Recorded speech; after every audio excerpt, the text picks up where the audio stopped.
Hello and welcome to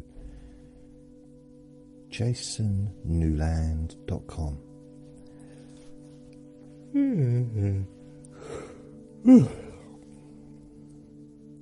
My name is Jason Newland. This is... It's not that time already, is it? It's Trivia Tuesday! La la la. See, I do have energy in me. Now that was energetic and enthusiastic. Come on, don't tell me otherwise. It's Trivia Tuesday. Ugh. I have just got out of bed. Yeah, don't expect too much from me. What have I got to say? Oh, the things I talk about in this podcast is not supposed to be factual.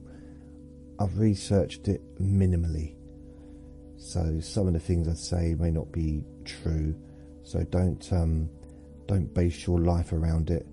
Don't use these trivia facts in an argument with someone. It's really not worth it. Okay. Don't, if you're like, because you think I've told you it might be true and like you're sticking to your guns. Nope, it's definitely true. It might not be. So only listen when you can safely close your eyes. What else? All my recordings are on my website, jasonnewland.com. You can stream, you can download, it's a pretty good thing. My Facebook page Facebook group is Jason Newland's Boring Group. There's a link on my website to there. Lastly, my YouTube channel is now also a podcast. So I upload all my latest recordings. So I do 6 different versions of my podcasts. There's one without music, one with music, 5 and 10 hours, both without and with music. They're all now uploaded to my YouTube channel as well. So you get to, if you want to, you can listen on YouTube. Yay! Other than that, I think that's it. It's Tuesday the 29th of April 2025. My downstairs neighbour is having a new bathroom installed. So at the moment it's not like super noisy. They're down there now. I don't know. I mean, I'm guessing there's going to be a lot of drilling and banging and stuff. I don't know how much I'm going to hear of it. But bathrooms are quite echoey, aren't they? Never understood that. Why do you have like a toilet is an echo chamber, like the actual toilet itself? Firstly, the one thing you don't want to exaggerate the sound, but a toilet does that, doesn't it? So you've got an echo chamber inside an echo chamber. So yeah, I emptied my echo chamber into an echo chamber inside an echo chamber. It's very strange. And in England, I mean not everywhere, but like so many places I know, still got the old-fashioned light switches, which is a string or a cord that you pull down, clicks loudly, instead of just having a little switch that makes no sound. So it's the one room you don't want that in, because it echoes. You can hear the neighbours turning their lights on and off. I leave mine on all night. It's the only light I really generally leave on all night when I'm in bed. But I just, partly so I can see what I'm doing. not in bed, but when I go to the toilet, it's nice to have a little bit of room to aim. Oh dear. And I say, you know, if the light's off, I can't see where the sink is. But yeah, that might give a weird idea of what I do when I go into the bathroom. What does he do? Why doesn't he use the toilet like everyone else? Shush. So what we're going to do is talk about, this is the idea I've got today, inventions. And I've been thinking about this, funny enough, not so much, well, inventions, but also thinking about, well, no, yeah, really, just things based on false beliefs, or, well, it's something I'm going to look more into in the future anyway.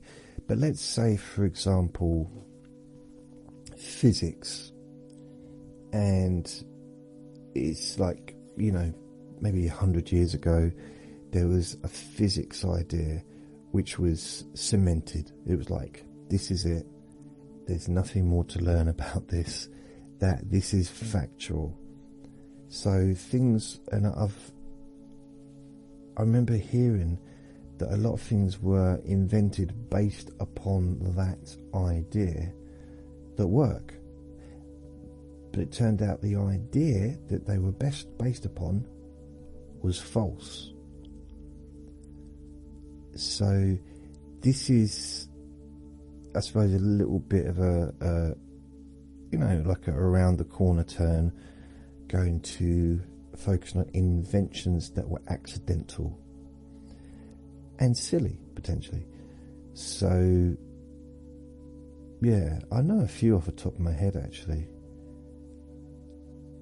Well, my medication I take is, well, it's not accidental, but it was for epilepsy.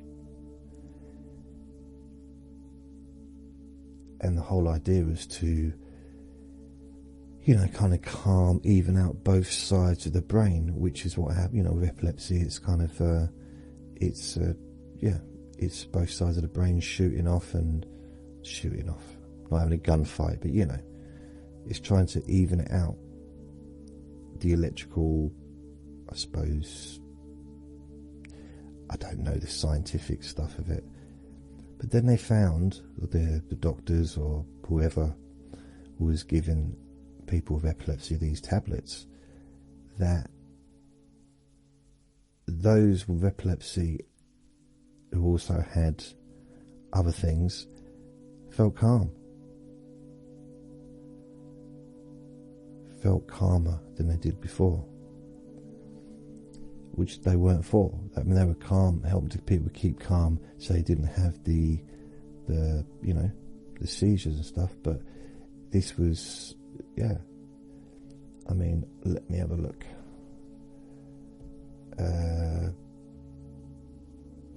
I'll tell you exactly.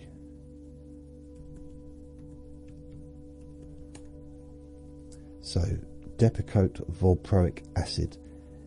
It's a medication used for the following purposes: treatment of seizures in people with epilepsy aged 10 and older, prevention of migraine headaches, treatment for manic episodes related to bipolar disorder, and treatment for psychiatric illnesses.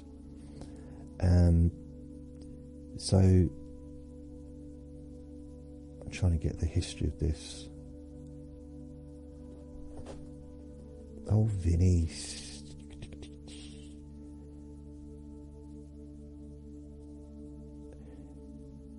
But not to be used by people that are pregnant and childbearing potential. It's very important. This is something that's relatively new, actually, because I didn't used to have that on the boxes until more recent years.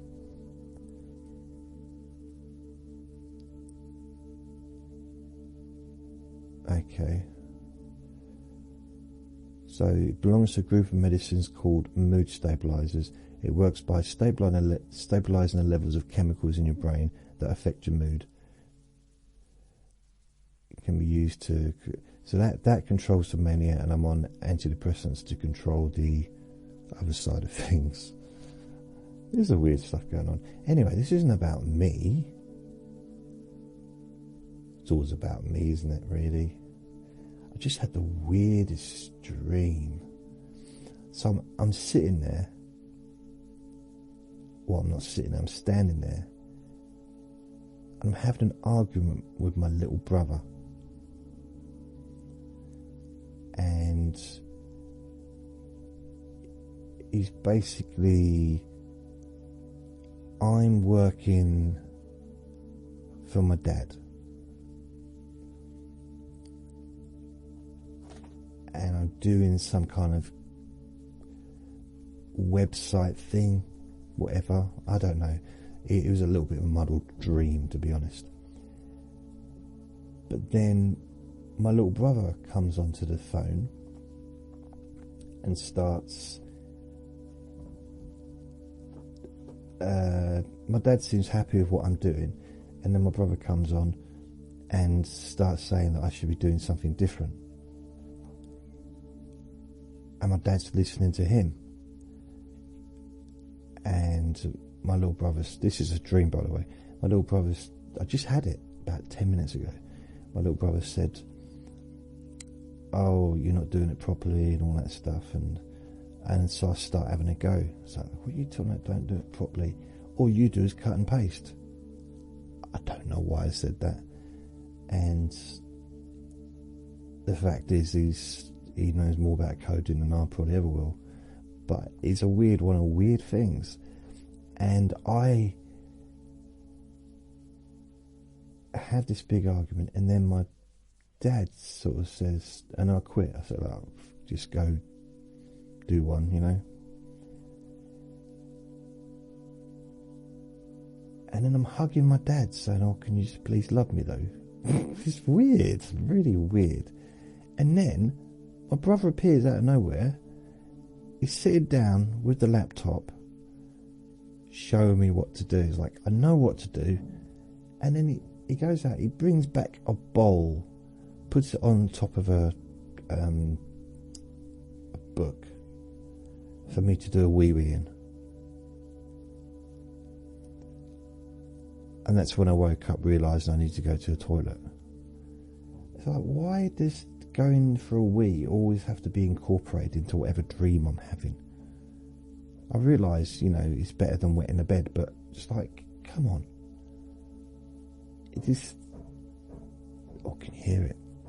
So the banging started downstairs, which is what I was expecting. I can't really... Imagine phoning the council. There's a lot of banging going on in the flat downstairs. Oh, is there? Yeah, and it's disturbing me. Okay. Right, hold on a second, I'll speak to my manager. Are you okay to hold on today? Yeah, it's fine. That's good today. I'll be back in a second today. I like to say today after every sentence sometimes, don't I? How are you today? I'm fine, thanks. How can I help you today? It's like, why do you keep saying today? And then I'll come back. I just spoke to my manager. I don't know if you're aware that downstairs they're having their bathroom refitted. I said, yeah, I know. Well, there's going to be some sound from that, isn't there? Today. And I was like, I'd look a bit silly, wouldn't I? I'd look a bit silly, that's what I'm saying. So, an unexploded World War II bomb found in an island near where I live. What? I didn't know it was an island. Oh, Canvey Island. Is it really an island though? I know it's called Canvey Island, but I don't know if it's really an island.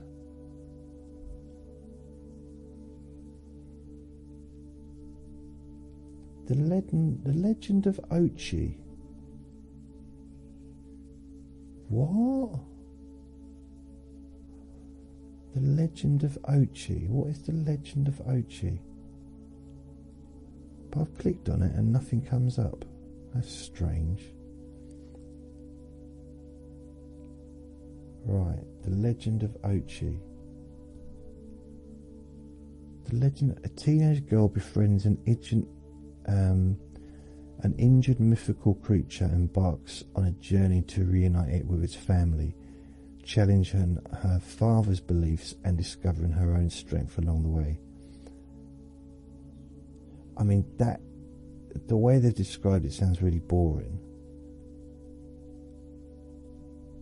I'm sure it's a really good film, but the way, like, challenging her father's beliefs, and she discovers her own strengths along the way. No one, who cares about that? Is there action? Is is there monsters and action and good special effects?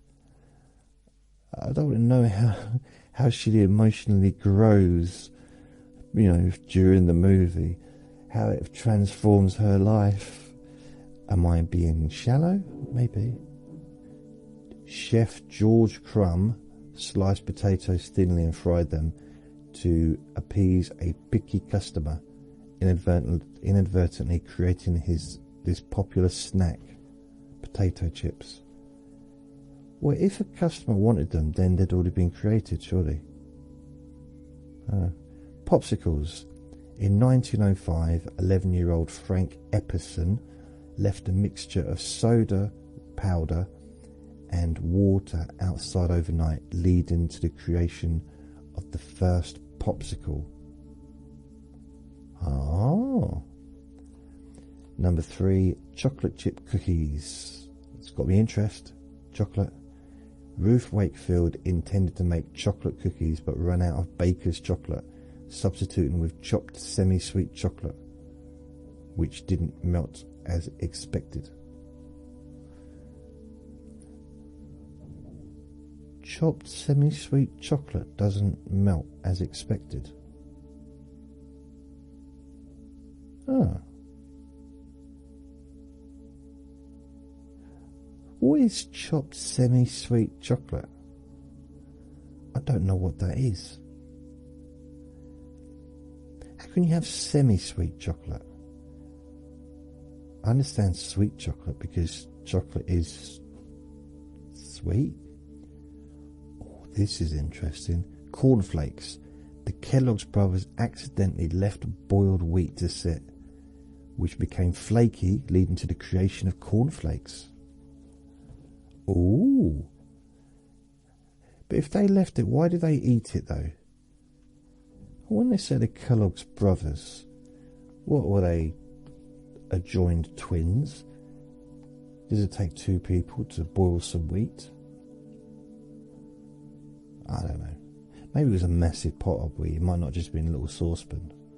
Maybe it was a huge pot. But were they boiling the wheat to make breakfast cereal? Were they already breakfast cereal people?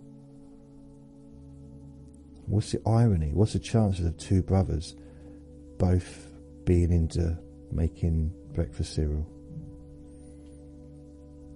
Both being interested in the same thing. I mean, I like eating breakfast cereal, but I've never wanted it to be my hobby or my career.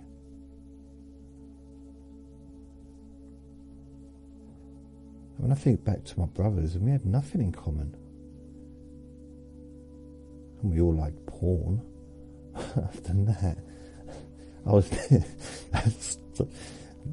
we were boys.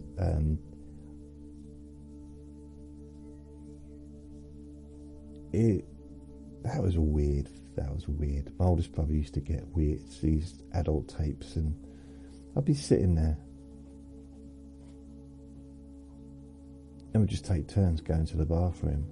It was weird. It's like, I'd much rather be here on my own. I actually had a friend. I lived in this place. I had a friend. He used to come in and put on a dirty tape, and sit there and watch it like we were watching EastEnders.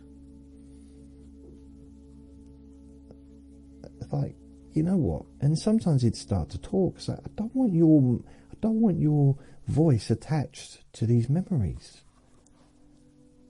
I just like, what a weird thing to do. Like, this is before the internet, by the way. It's just, I don't want to watch stuff like, I didn't even like watching love scenes in movies when I was a kid and there was adults in the room and other kids. Like, I'd never felt comfortable doing that. I always felt the need to a bit of solitary time. Just, yeah, it's just something. I don't think it's a sharing experience necessarily. Okay, moving on from that. I don't know how I got sidetracked.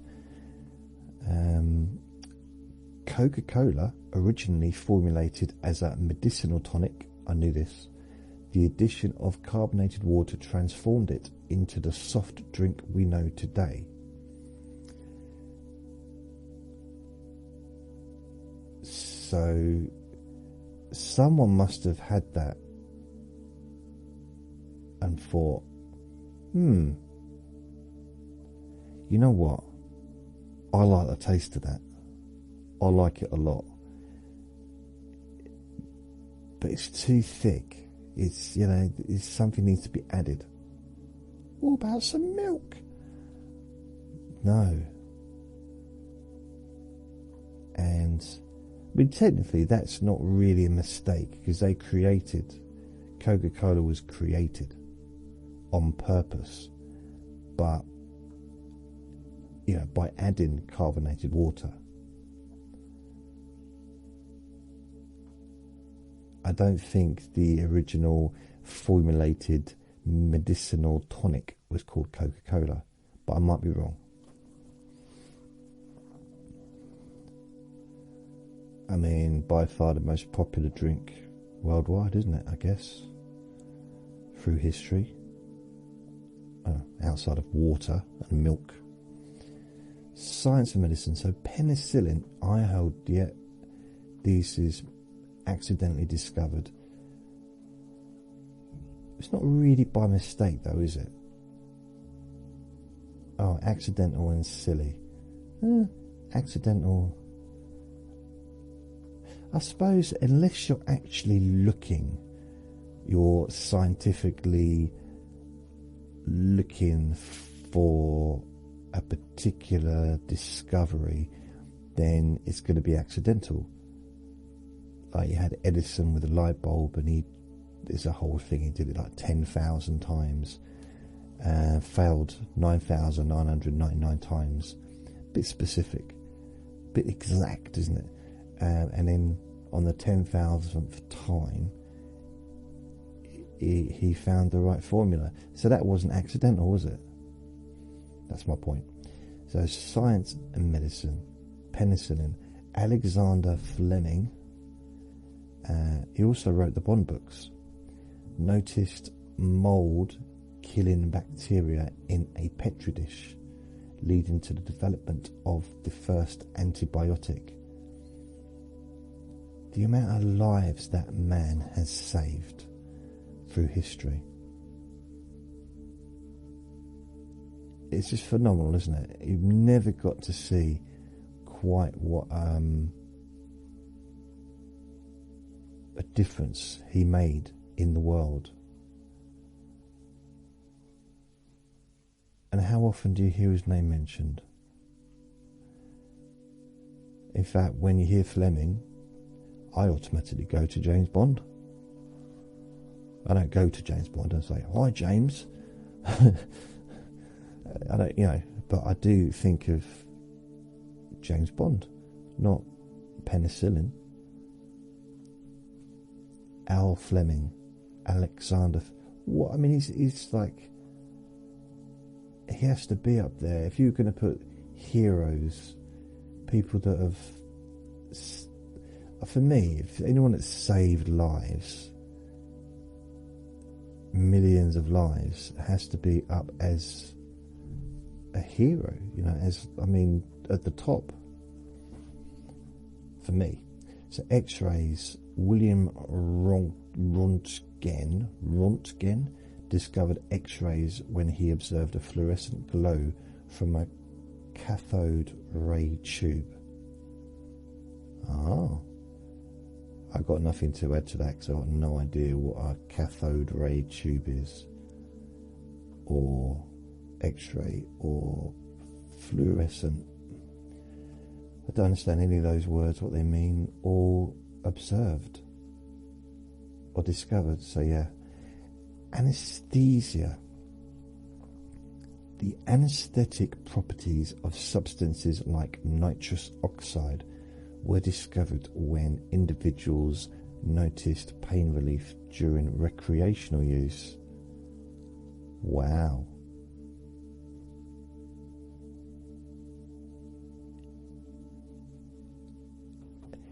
In that sense, I'm about going, in that sense, you could, like,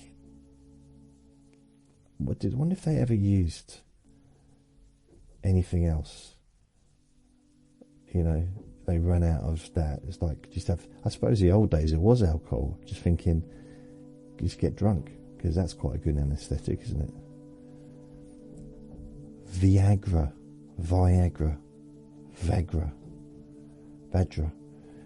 initially developed to treat angina.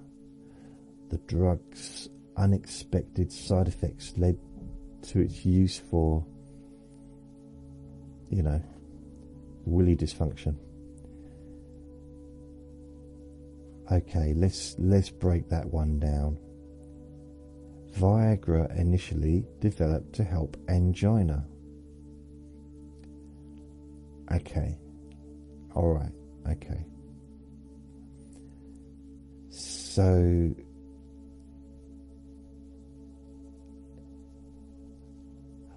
I'm wondering, I mean, angina is not, you know, it's, I suppose it's, I'm not saying it's only elderly people that get it, but it's probably more prominently older people as opposed to young people.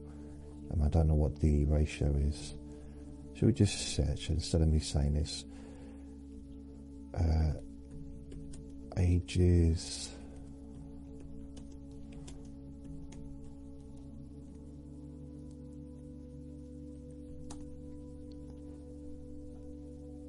Okay. So according to this,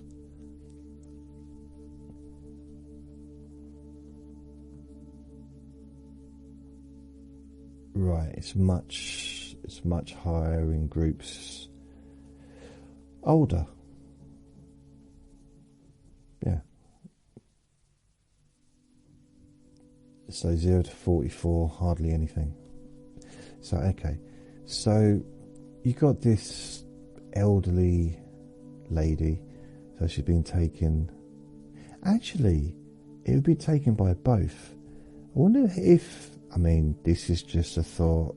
Don't shoot the thought. Don't judge me for it. I'm wondering what effect it has if a female takes it,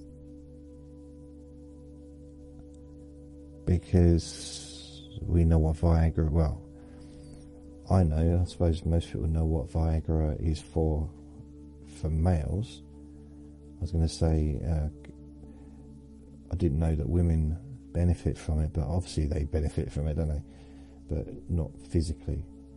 Well, physically as well, I suppose, but you know, indirectly.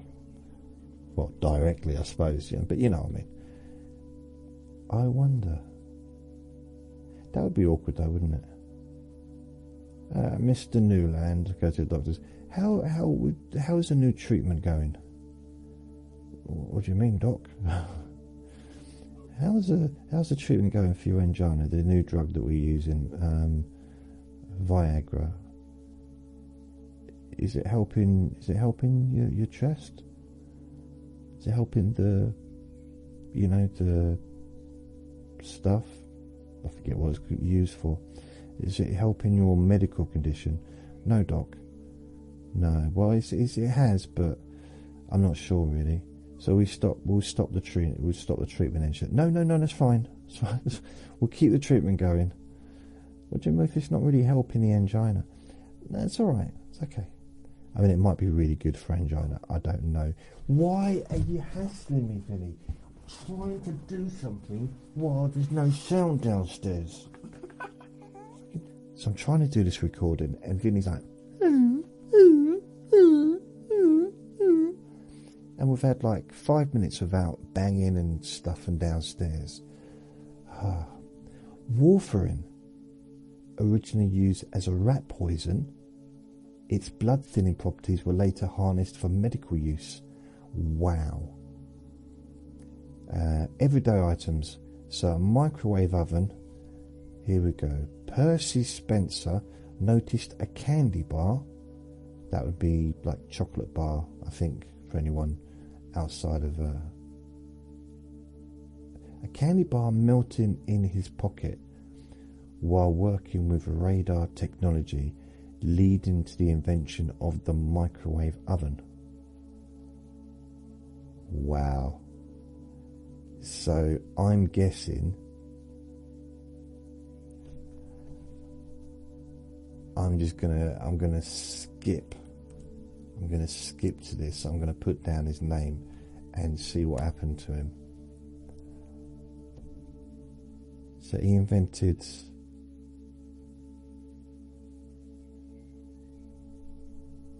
right, let's have a look.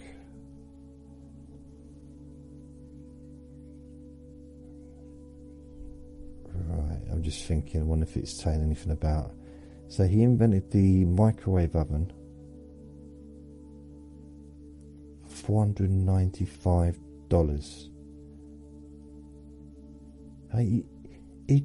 Wow. The first commercially produced microwave oven was about 6 feet tall, weighed 750 ibs, and cost around $5,000, equivalent to today of over 70,000. In '67, he did a smaller one at $495, and that's equivalent to about nearly $5,000. Wow. That's just... For his invention, he received no royalties, but he was paid a one-time $2 gratuity to from Raytheon, the same token payment the company made to all inventors on its payroll at that time for company patents. So he was working for a company. How would you...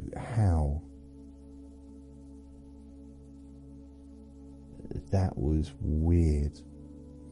So he worked for a company and then ended up coming up with an idea, and they give him $2.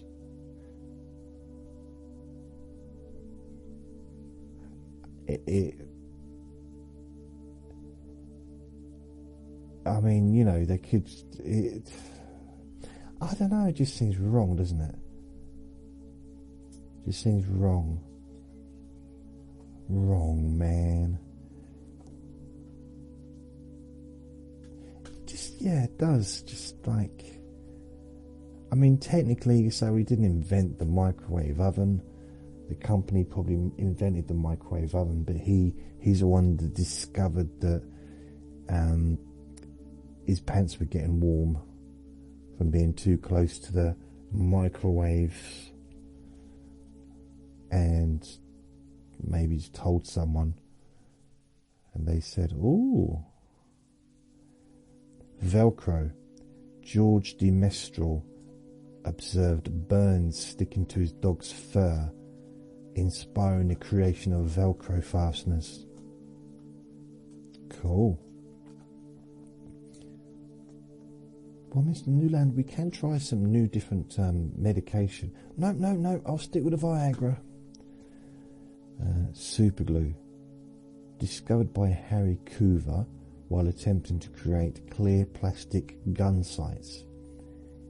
It was found to be a powerful adhesive. Wow. So he was trying to basically create a plastic gun sight. Now let's have a look at what he went on to do. I mean, was he working for a company and they just stole it off him and he ended up with no money? Come on. Let's have a look. Harry Coover, commonly known as Superglue. He was an inventor of Eastman 910. So he was an inventor. Wow. So in 1942, while searching for materials to make more secure cockpit covers for military planes. So this is different from what they're saying there. Cockpit covers is different to so cyanoacrylates was discovered. At this time they were deemed too sticky to be of use and were set aside. In 1951, Coover and his team at Eastman Kodak examined cyanoacrylates again. Coover was overseeing Kodak chemists investigating heat-resistant polymeters for jet canopies when... oh, blimey. Anyway, it was too sticky. When a chemist in the group informed Coover that he had permanently damaged an expensive refractometer by gluing it together, Cooper recognized that he had discovered a unique adhesive.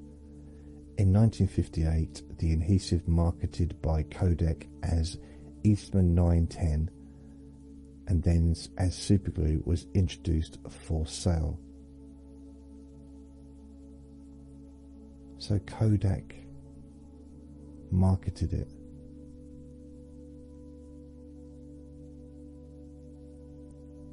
So Coover was also the first to recognise and patent cyanoacrylates as a tissue adhesive,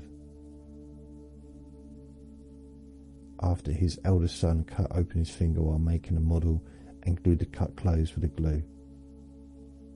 He had samples off from the lab.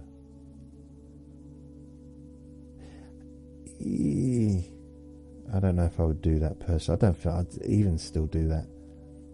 I don't know.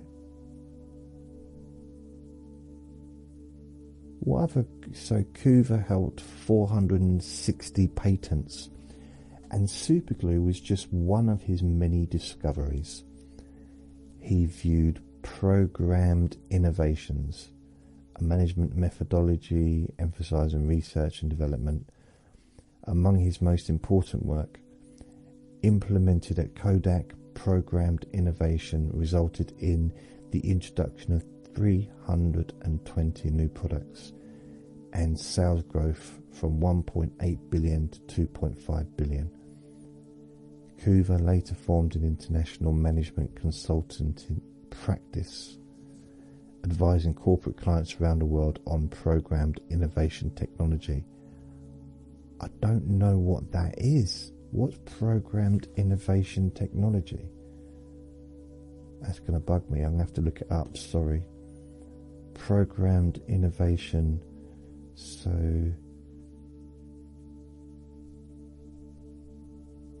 okay, programmed... oh, what are you doing?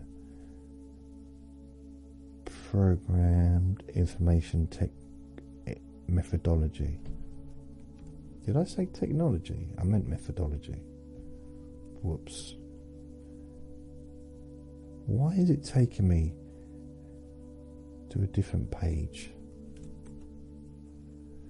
The four most common innovation methodologies: Six Sigma, this agile, design thinking, global innovation. I don't know what it means. Innovation methods. Discover the best innovation methods to drive success.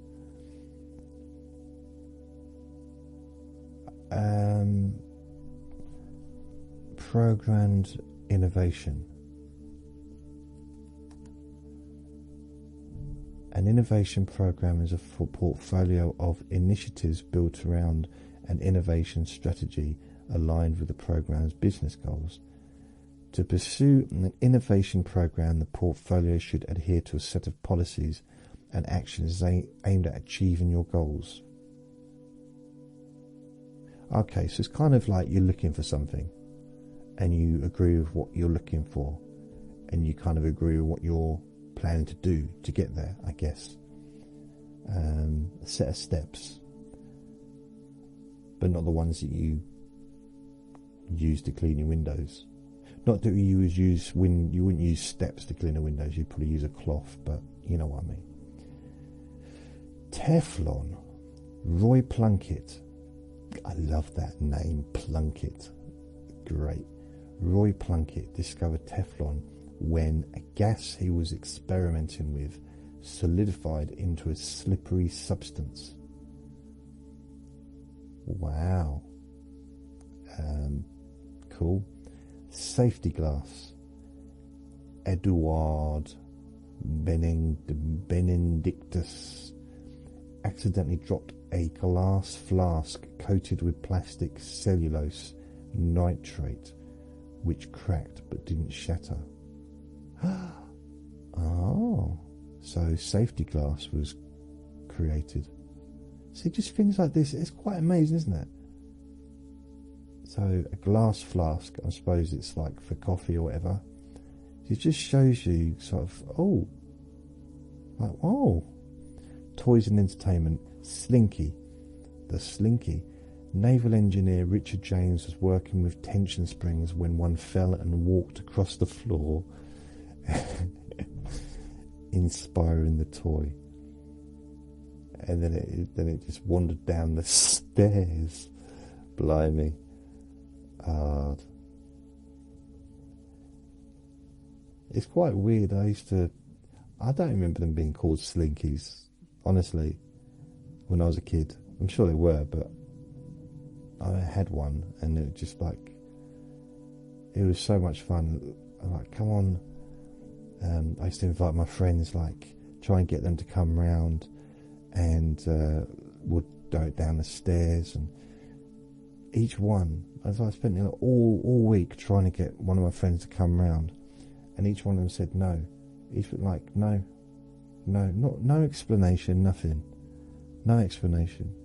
But come on, just going to let it go on the top of the stairs all the way down. I haven't got to touch it. It does it on its own. It moves on its own. It's like magic. No. I probably asked about 20 friends. Okay. 2 friends and 18 kids that were at school all said no.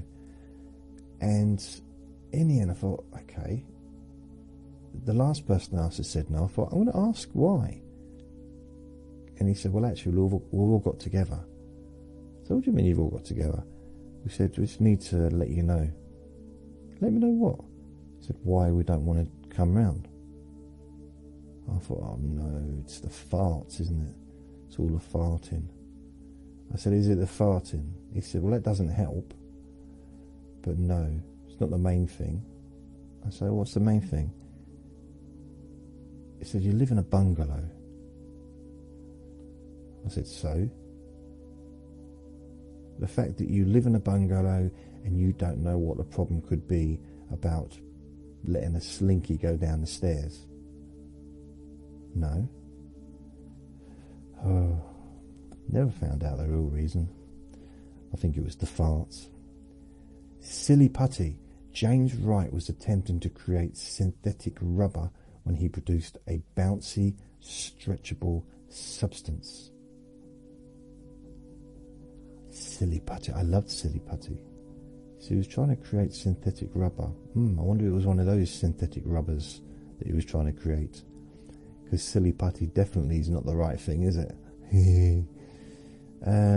Play-Doh. I didn't know it's spelled D-O-H. Doll, right, what's his name? Simpsons. Originally a wallpaper cleaner, its pliable nature made it a favourite among children for modelling. Oh. A wallpaper cleaner. Play-Doh, I used to love Play-Doh. Bubble wrap. Initially intended as textured wallpaper, its cushioned properties led to its use in packaging. So it was initially intended as textured wallpaper. Can you imagine bubble wrap on the wall? Yeah, it'd be a bit weird. So it went from being the world's most unpopular wallpaper to being really popular for other things. The pacemaker, this is interesting. Wilson Great Batch accidentally installed the wrong resistor into a device, leading to the development of the implantable pacemaker. And that stuff is just phenomenal.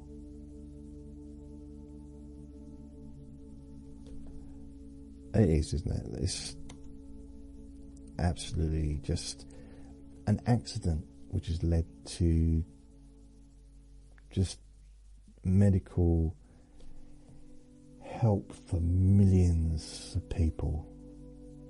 So all of these things are just, it's amazing. I don't know, I just find it exciting. Saccharin. In 1879, Konstantin Fahlberg, while working on coal tar derivatives, oh, interesting job, forgot to wash his hands before dinner and noticed a sweet taste, leading to the discovery of this artificial sweetener. Do you know that's how Marmite was invented? Maybe someone worked in a sewer. Teflon. In 1938, Roy Puckett was attempting to create a new refrigerant when he accidentally polymerized. Really? Expect me to read this out? Polymerized tetrafluoroethylene resulted in the non-stick substance we know today. Why create words that are impossible to say? Well, for me anyway. What it's like they're showing off, isn't it? I mean, really, basically, why? Things don't stick on me. Safety glass. In 1903, Edward Benedictus. See, this is the same. It's copying now. It's copying. It's copying Velcro. So it's giving me no. This is, I'm using ChatGPT. I did specifically say do not copy, do not repeat. Safety glass. So I'm going to move away from that. Matches. In 1826, John Hawker was stirring a chemical mixture when a stick he used ignited upon scraping, leading to the invention of the friction match. I thought matches had been around for centuries, like centuries, like 1600s, because how else did they light stuff in the 16th century? If it wasn't for matches, I mean, did they use lighters? I mean, come on, what did they use? Matches must have been around.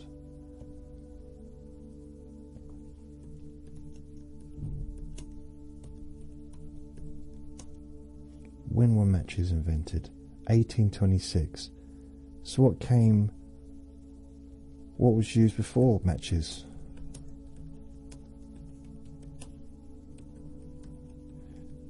I mean, come on. See, this is absolutely rubbish. What was used before matches? Rubbing sticks together or striking flintstones. See, that's just, it's ridiculous. You're telling me, right, 1826, like 200 years. So just over 200 years ago, people had to rub sticks together in order to light a cigarette. And tobacco was around long before 1826, I'm pretty sure. And I'm pretty certain people used to cook and had ovens inside. There was kitchens and stuff. There must have been, how? I know in India, how, that doesn't, I can't get my head around this.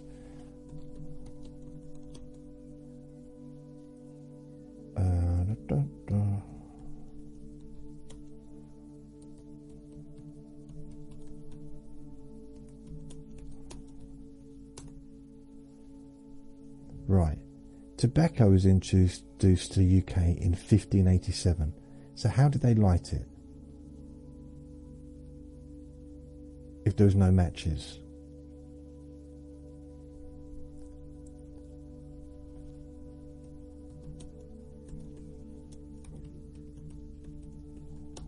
Lit.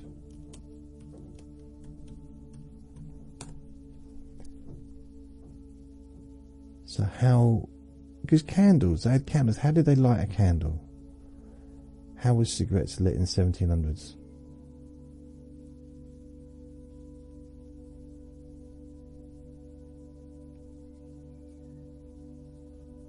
Unless lighters were around before then. When was the first lighter?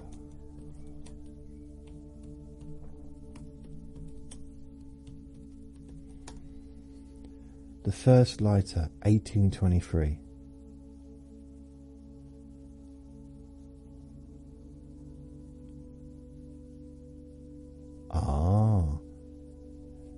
One of the first lighters invented by a German chemist named Johann Wolfgang Dobereiner, 1823.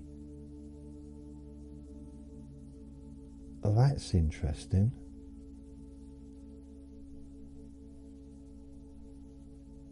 So, and when was the matches? 1826. So lighters were around before matches, but tobacco has been around. It was around, what, 300 years before that. So people in the street like rubbing sticks together, trying to light a cigarette. I mean, come on.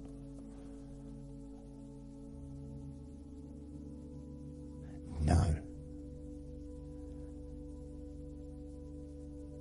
No, it can't. No. I've seen. No.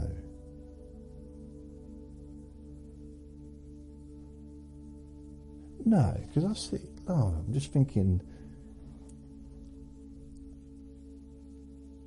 There's depictions of people in the westerns and in. I'm confused now. This has really confused me. Yeah, it doesn't always take a lot, but right.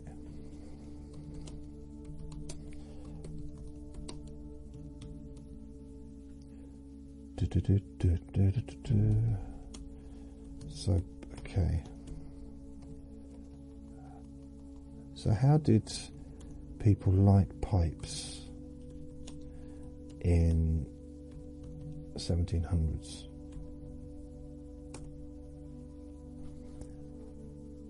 The light. Okay. Wow. So to light a pipe back then, the best way to light up was with a spill, which is a thin strip of wood that may be ignited in a lamp or fireplace and use to transfer flame to pipe.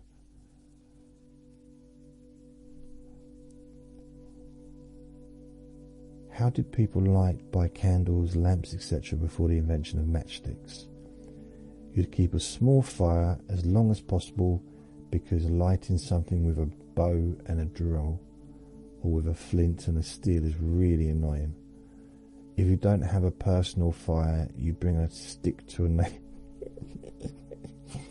I'm sorry, that's not funny really, it's just funny. It's really, you bring a stick to a neighbour and ask if you can get a light. The amount of people when I was younger was like, can I get a light? And but that was happening hundreds of years ago. Can I get a light? What they mean literally is, is it okay if I stick my stick in your fire? Ooh. In practice, you'd be lighting lamps from candles or candles from cooking fires, and just transferring the flame to where you need it. That kind of explains the Great Fire of London, doesn't it, really? I mean, you imagine the amount of, let's say, oh, it's a baker's, but imagine how many fires there would have been going at that time. Was it 1666 or something, wasn't it? It's like, there'd have been little fires all around the place. And everything was made of wood, wasn't it?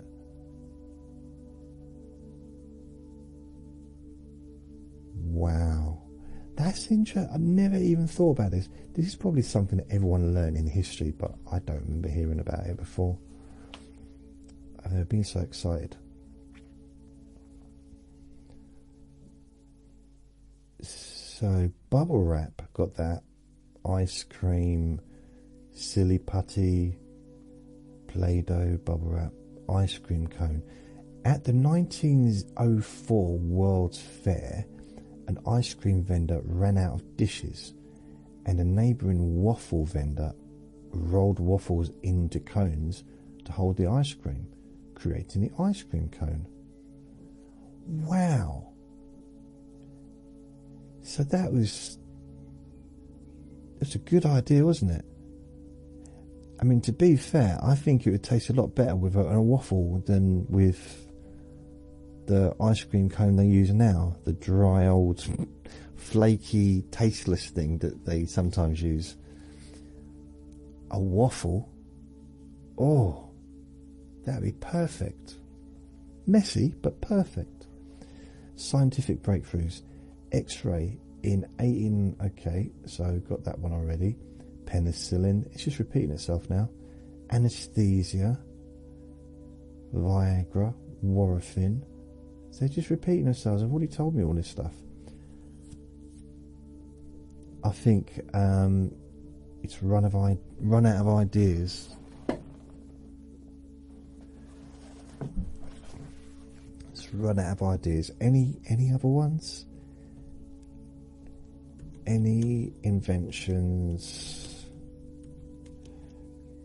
based upon wrong facts?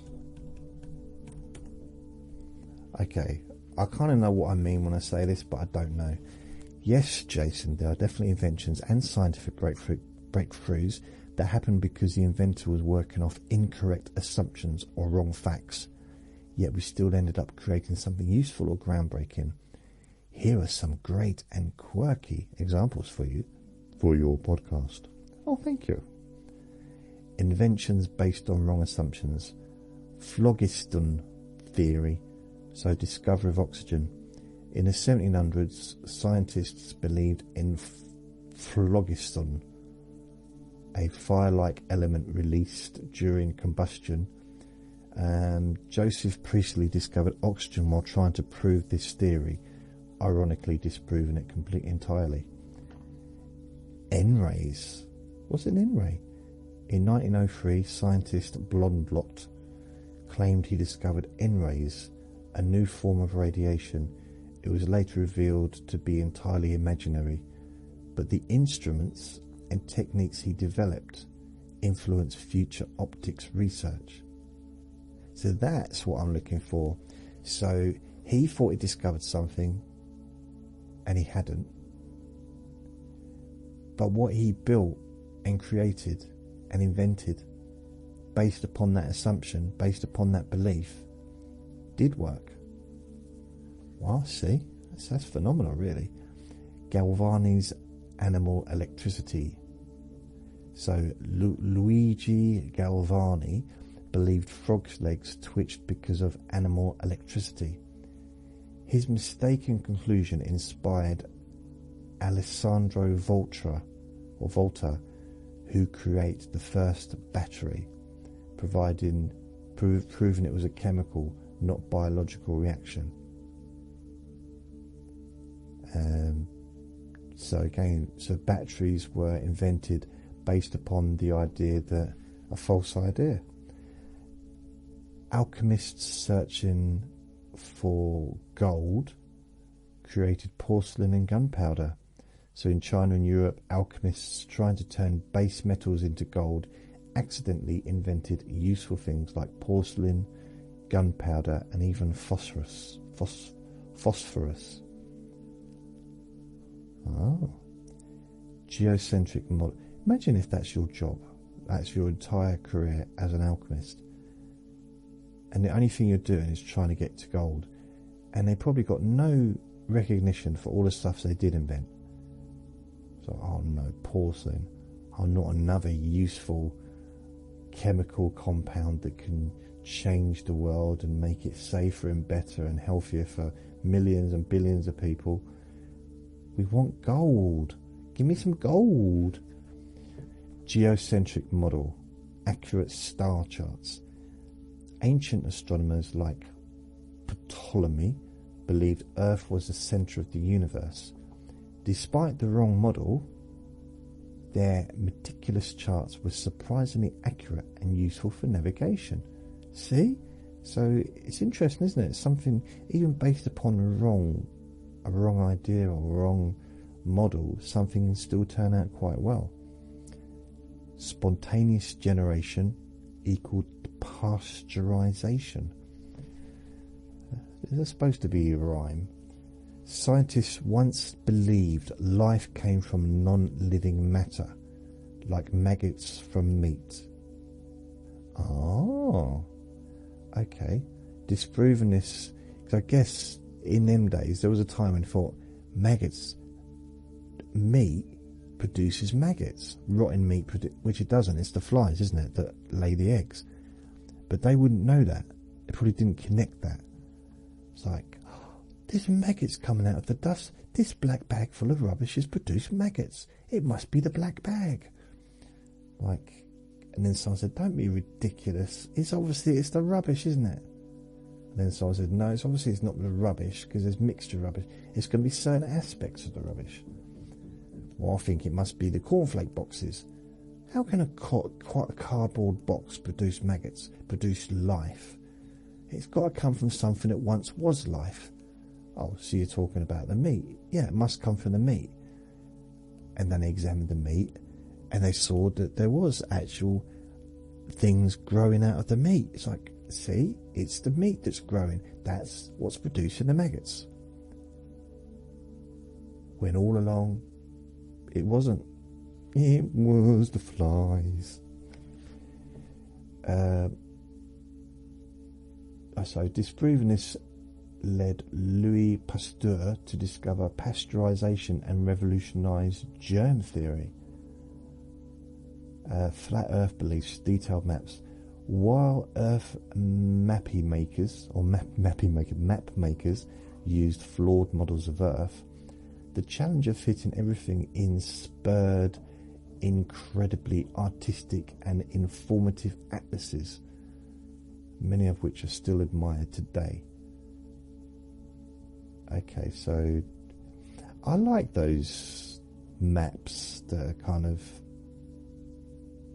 artistic. Perhaps not perfect if you're travelling, but just they look nice, don't they? Like those old maps. Neptune's discovery via incorrect orbit maths, we call it maths in this country. Urban Leverrier maths. Urban Leverrier's maths predicted Neptune's location was slightly off, but still close enough to accidentally help astronomers spot the planet. Okay, that wasn't quite as interesting. Cold fusion announcement, 1989. Though it turned out to be bad science, the attempt to achieve cold fusion led to renewed interest and funding in alternative energy research. And so the discovery of insulin, dogs and pancreas confusion. So early diabetes researchers misunderstood the pancreas's function, but in their flawed experiments on dogs they accidentally isolated insulin. Blimey. It's yeah, it's amazing, really. I don't know. I mean, it's not going to be, it might not be super exciting for everyone that's listening, but I found it quite exciting, quite interesting. And Vinny's still kind of a little bit hassling me, wanting to go out. What did you look at me for when I said that? Did you think I said, go out for a walk? Is that what you thought I said? Go for a walk. That fly, you know, I've now got two flies, one in the kitchen and one in the living room. Either that or it's invited, I don't know. It might just follow me. Anyway, the noise downstairs has got a little bit noisier, so I'm going to go, thank you for listening. And remember to be kind to yourself, because you do deserve to be happy. And be gentle with yourself. You deserve to feel safe. Lots of love. Bye.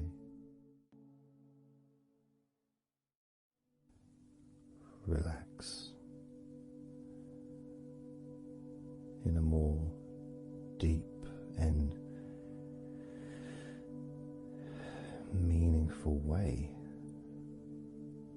Maybe in a way that can not just allow you to feel calmer now and throughout the time we spend together here, not just relaxed at the end of the recording when it's finished and you can enjoy that sense of comfort and peace,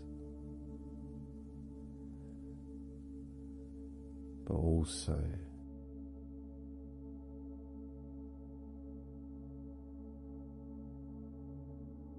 I think it would be nice to have those feelings of relaxation continue for longer after the recording is ended, so that you can still benefit from listening to my voice. Maybe in a few hours' time, perhaps tomorrow.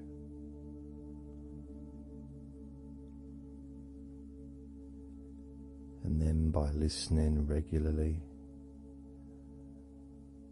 especially if you find, like some people do, and myself as well, sometimes I find one particular recording that really resonates with me, and I'll just listen to it over and over again, like every morning, every evening.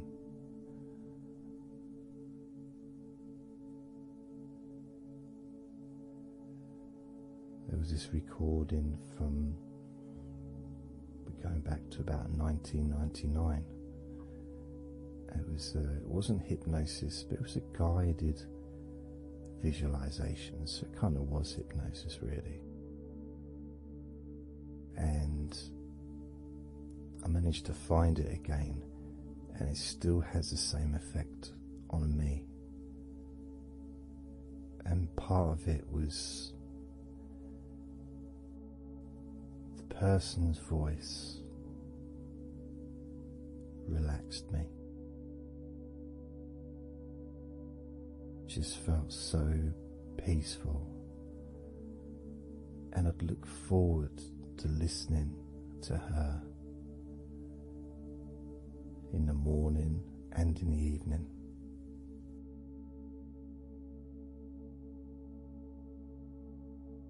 And I knew before even pressing the play button that as soon as I'd done that, pressed the play button, this was in the days of CD players, press the play button.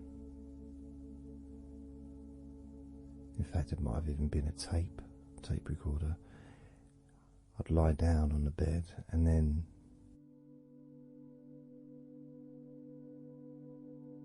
even without necessarily listening to her words, because I had them memorized really, it was as if my body knew exactly what to do. And the muscles just almost went into automatic relaxation.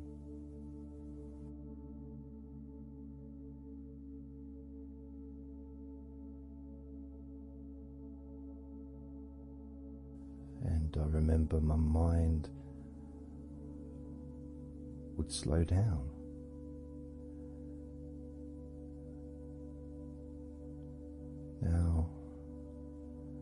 Now, I was listening to this recording in the early days of learning hypnosis,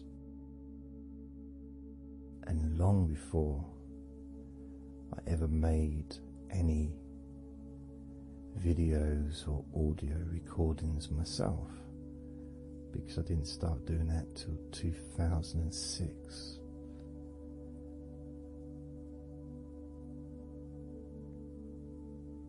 But I knew how helpful I found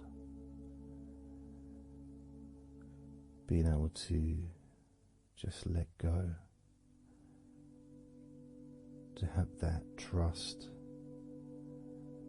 in the person that I'm listening to.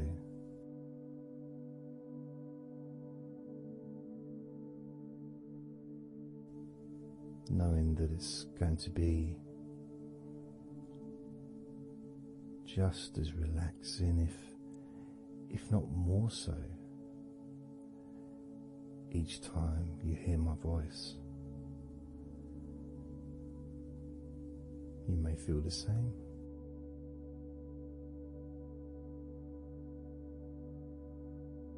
Some people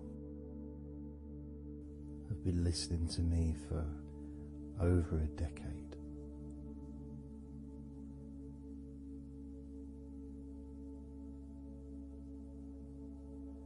Maybe not solidly, obviously not 24 hours a day, but maybe people come back. Some people maybe listen every day.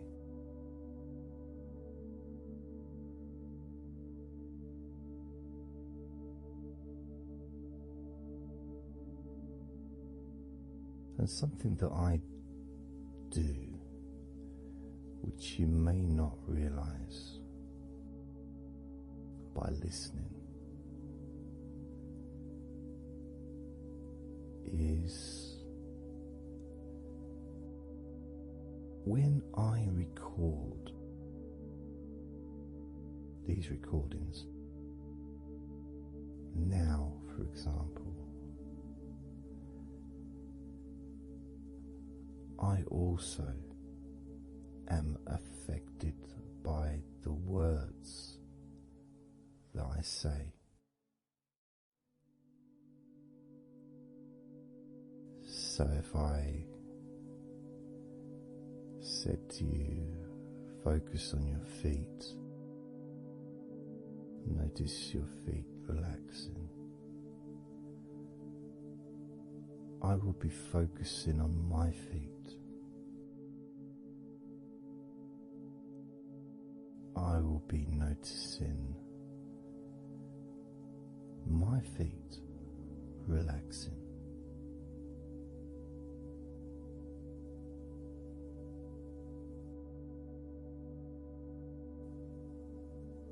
If I said focus on your hands,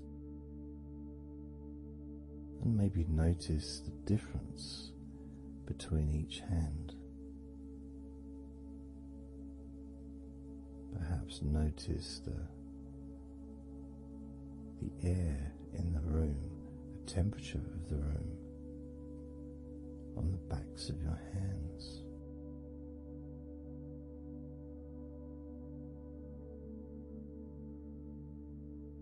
You may start to notice what almost feels like a very light breeze, even though there may not be any type of breeze at all where you are right now.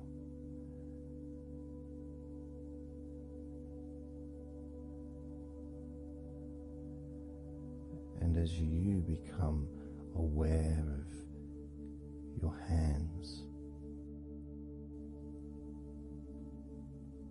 I'm also aware of how relaxed my hands are feeling now.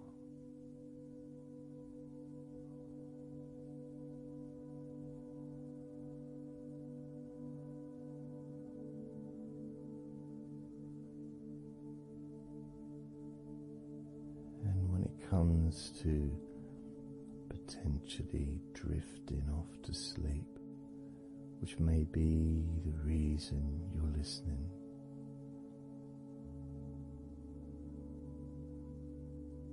I also feel drowsy when I make these recordings. I also notice my mind drifting.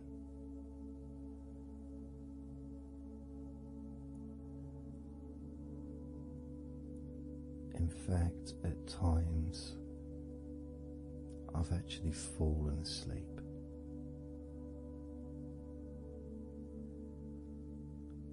Without even noticing. And then I carry on talking.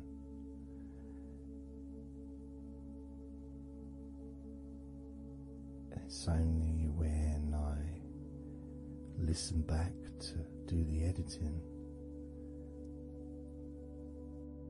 I hear snoring, and I think, I don't remember snoring. I remember talking. Is it snoring, or is a pig turned up? That's what I sound like when I snore.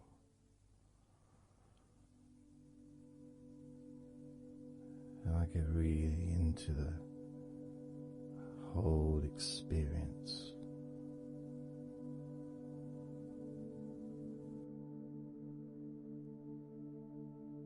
I don't know how you feel.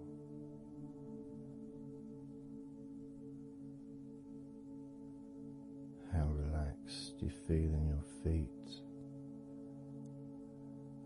How relaxed you feel in your hands.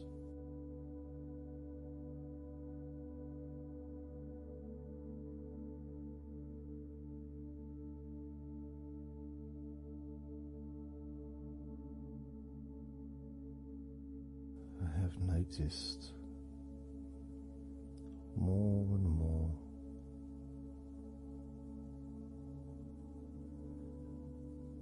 that the more relaxed, deeper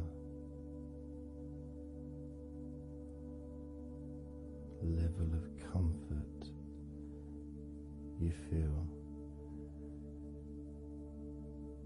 the easier your breathing becomes.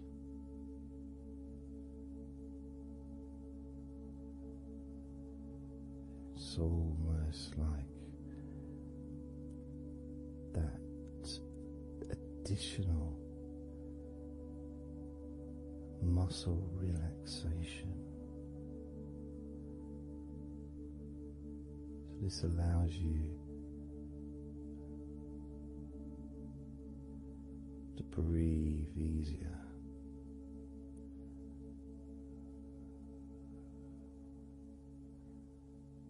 Without necessarily focusing on your breath.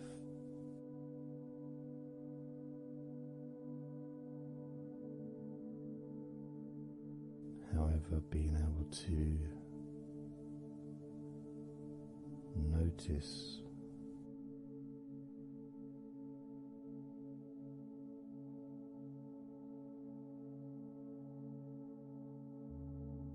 the ease in which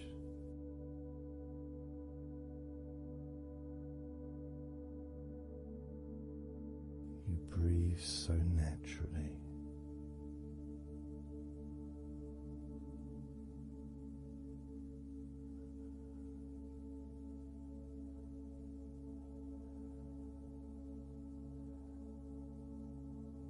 Breathe so very easily and smoothly.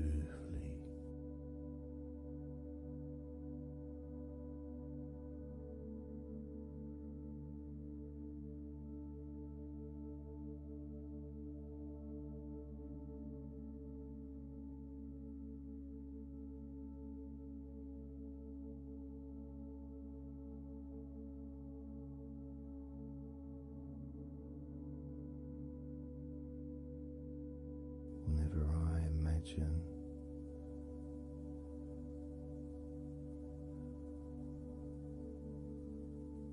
my breathing improving,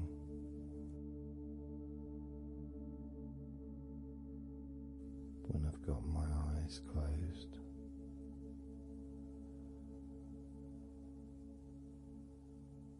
I tend to visualize a beautiful field with trees and flowers,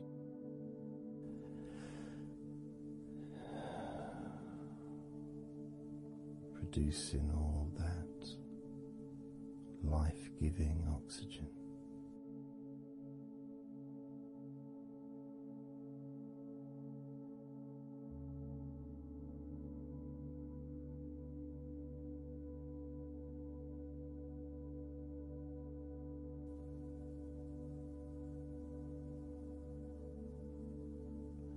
Feels nice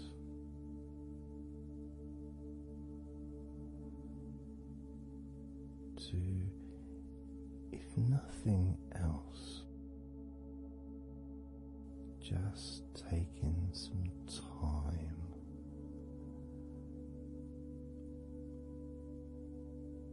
away from everything.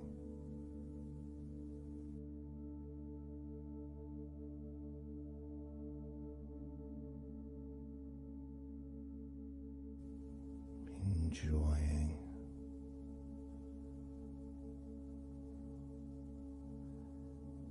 that feeling of peace, serenity.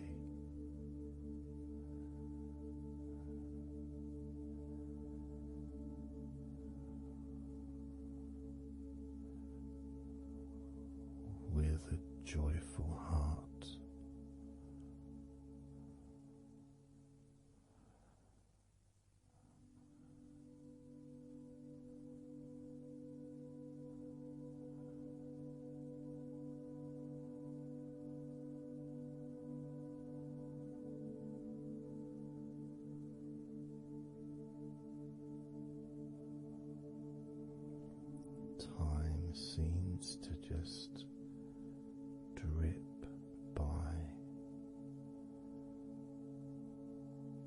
so very slowly.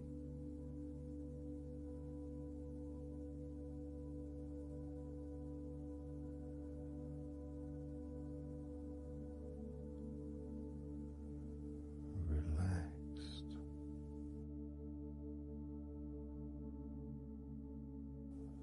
so deeply peaceful.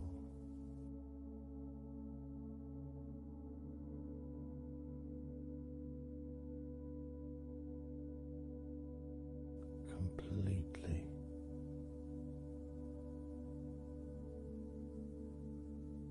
unattached to any thoughts whatsoever in this moment.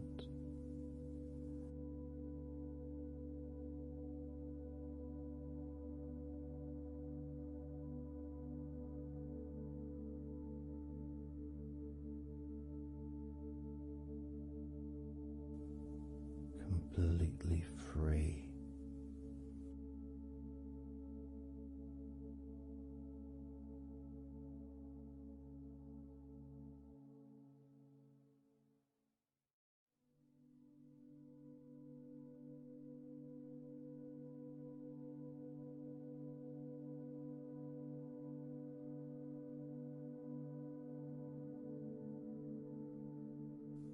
Noticing that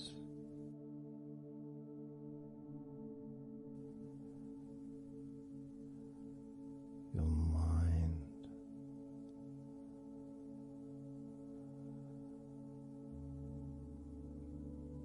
has slowed down.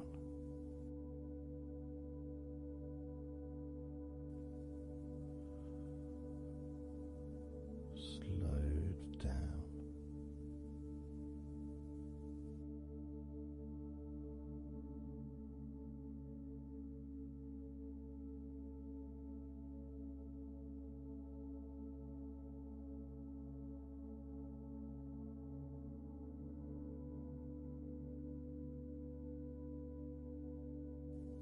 Because nothing really requires your attention.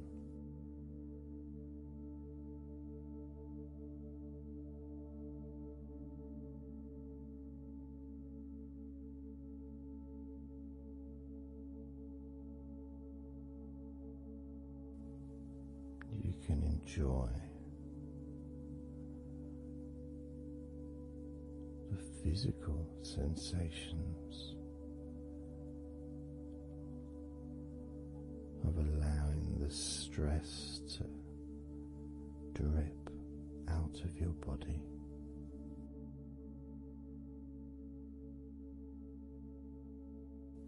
Dripping out of every part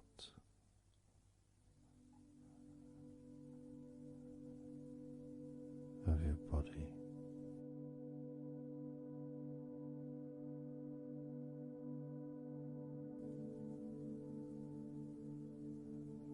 And being released from your brain and your mind.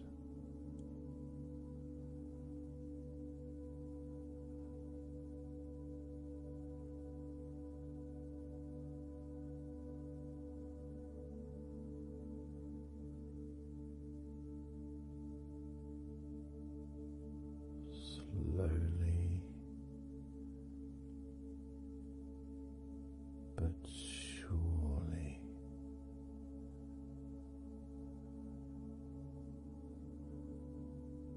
the muscles in your legs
the feelings,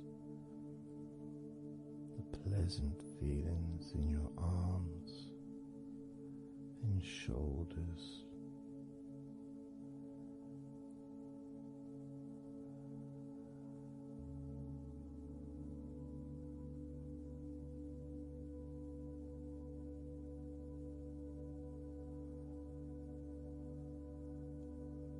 Deepening each part of your body further and deeper.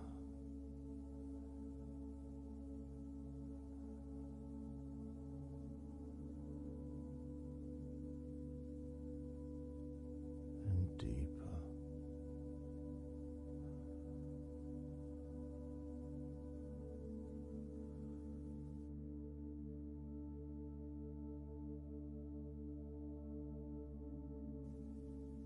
Noticing the feelings in the back of your neck,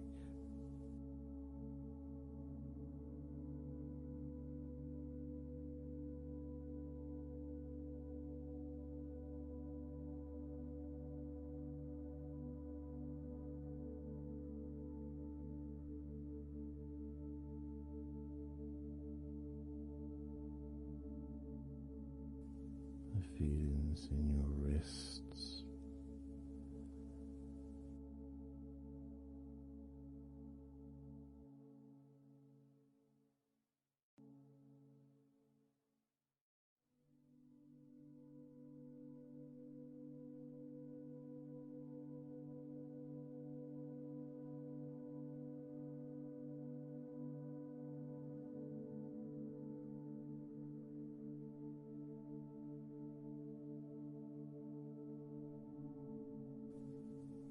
the muscles in the front of your body,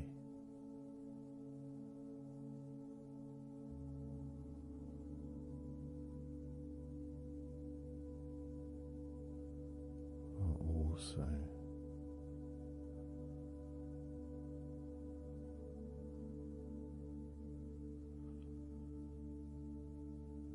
feeling peaceful.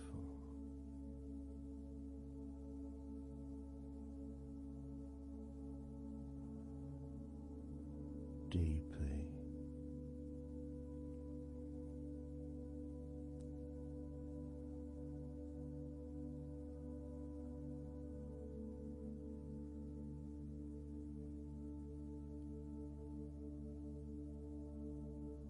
there's a sense of peace spreads through your very core.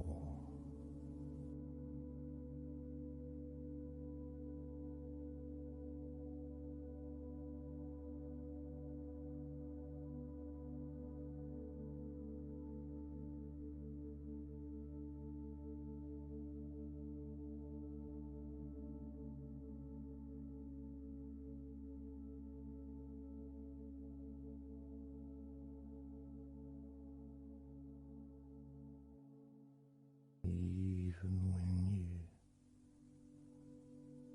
focus on your mind,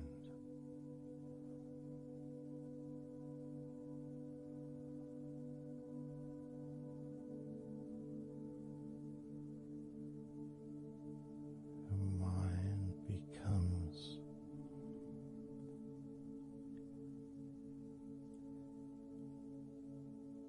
even slower.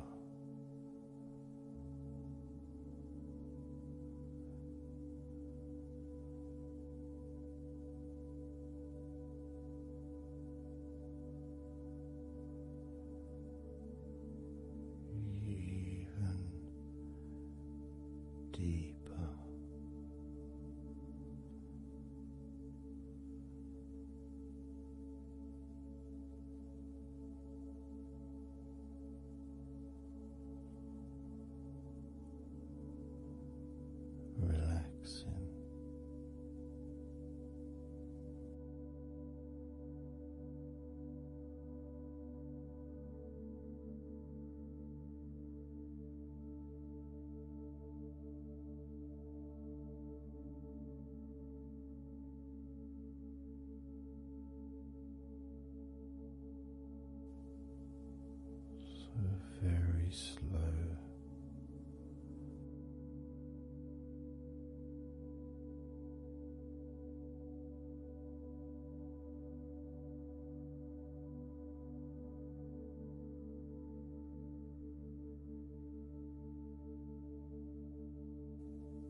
peaceful in your stomach.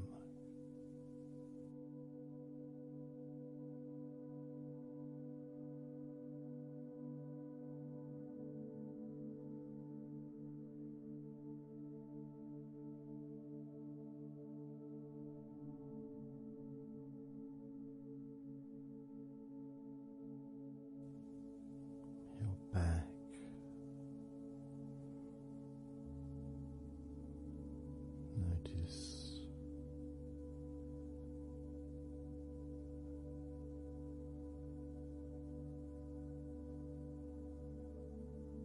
notice how relaxed you now feel.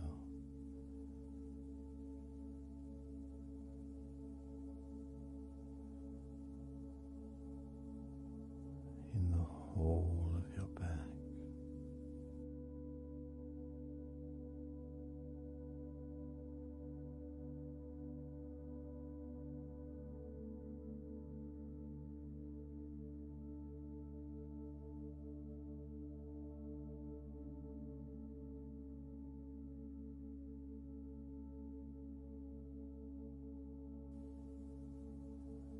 Your spine, from your brain all the way down the middle of your back, sending and receiving millions of messages every day.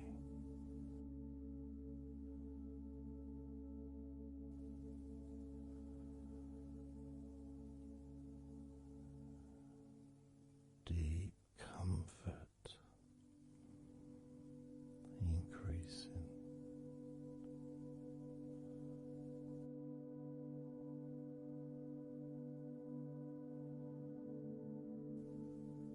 Deeply relaxed.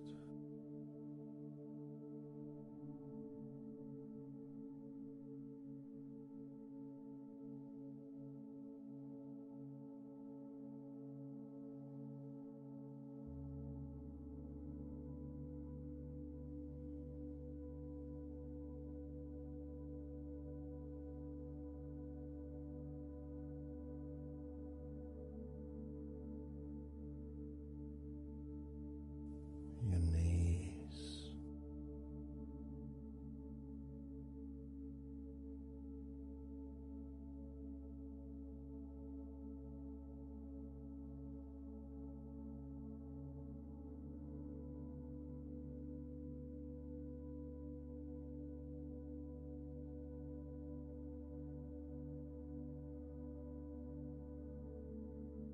relax, spreading those signals down your spinal cord into every part of your body.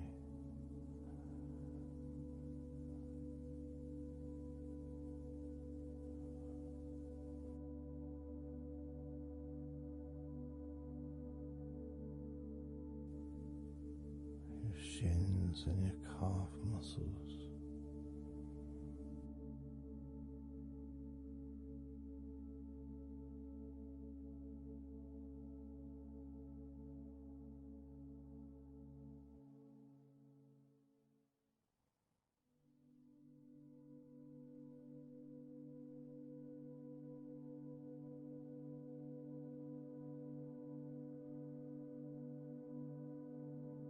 Your elbows,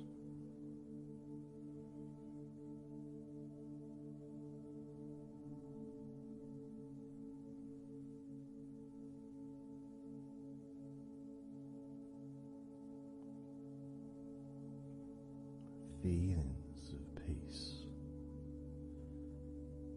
and tranquility spreading through your body.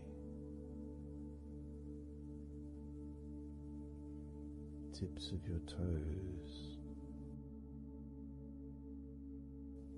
to your eyes, your fingers to your lower back.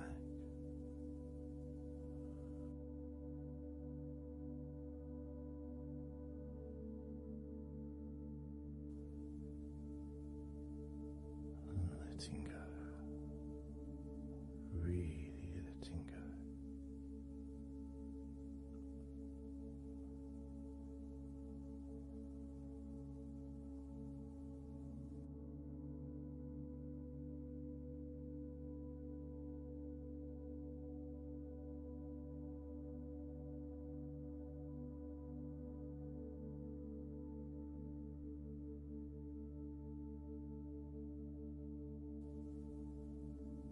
Peace.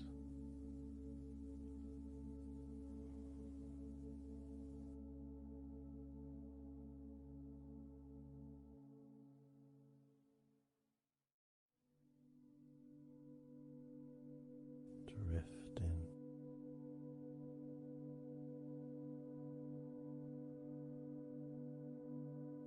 Mind just wandering away.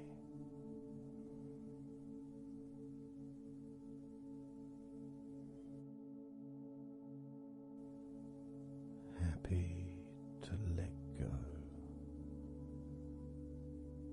Let go.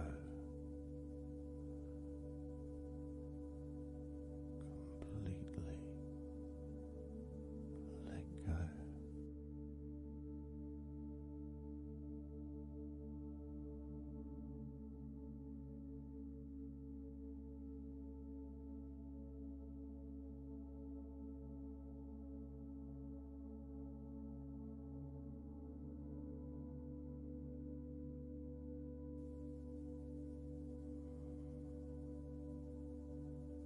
So tranquil.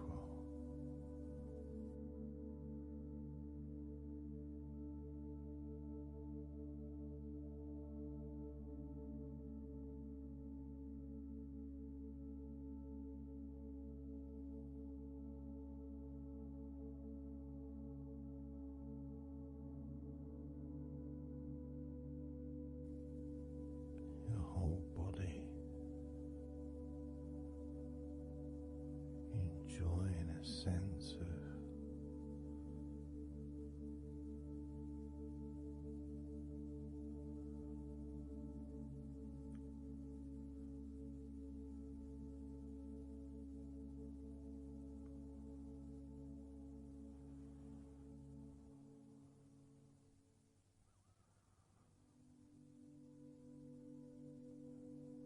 letting go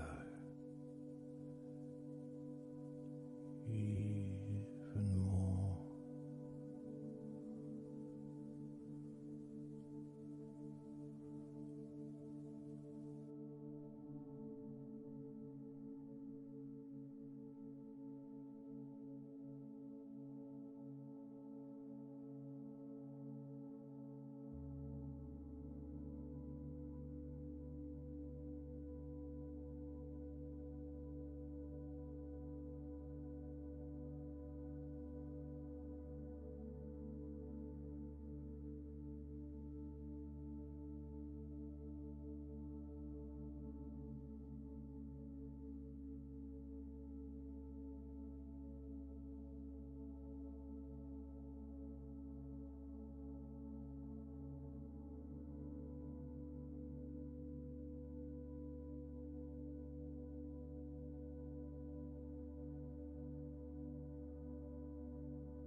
Peaceful.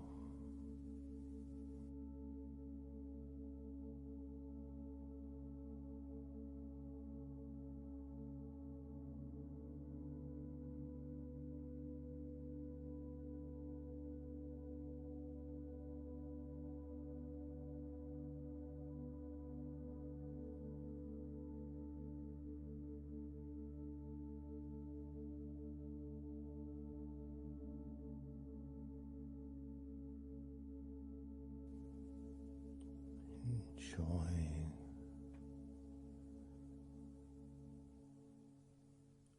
the space this space of peace and safety.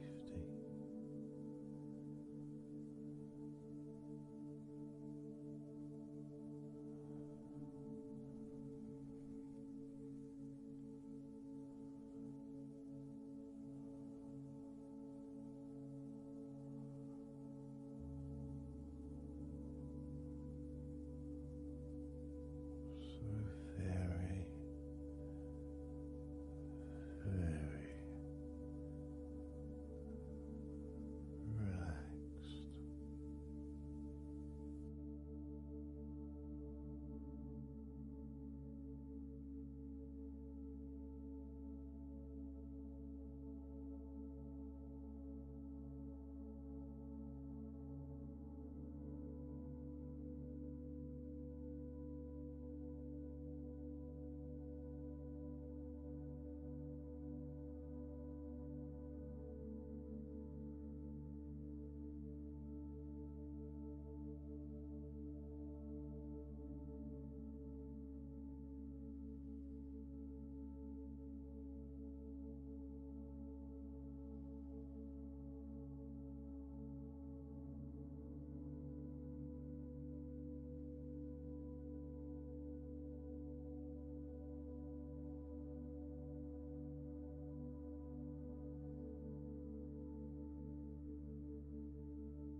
Letting go.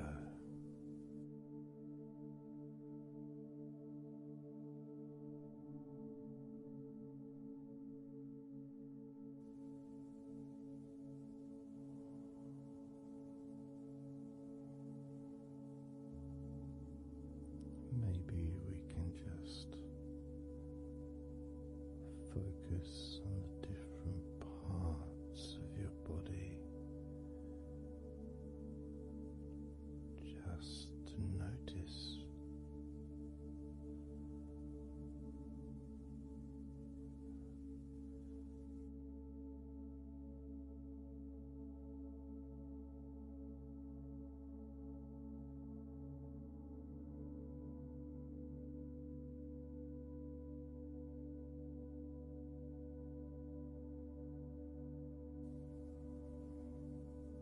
your forehead and your eyes.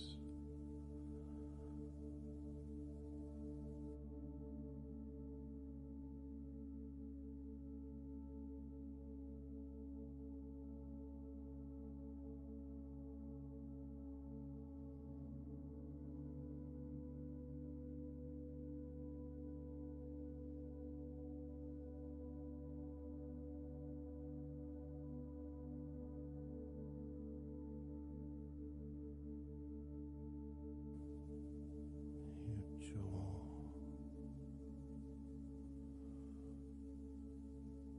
so loose.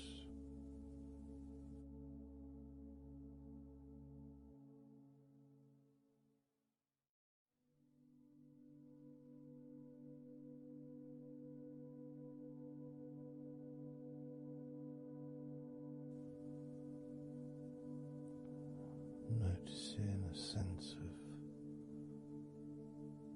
complete freedom.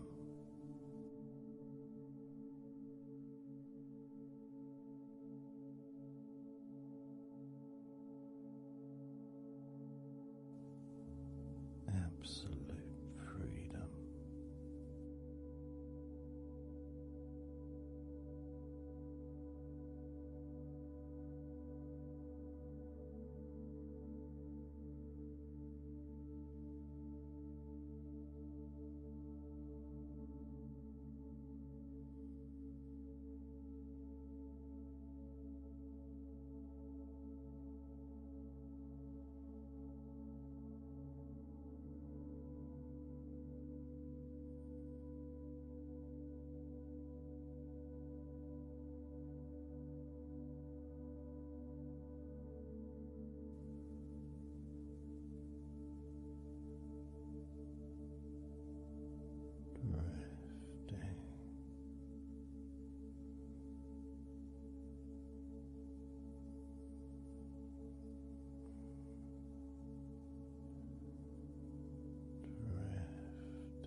blissful peace,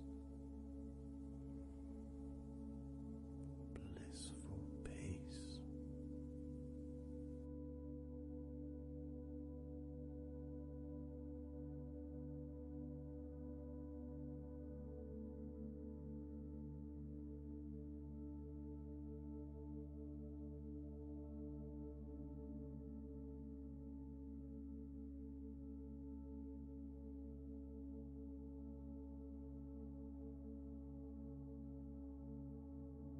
Drifting,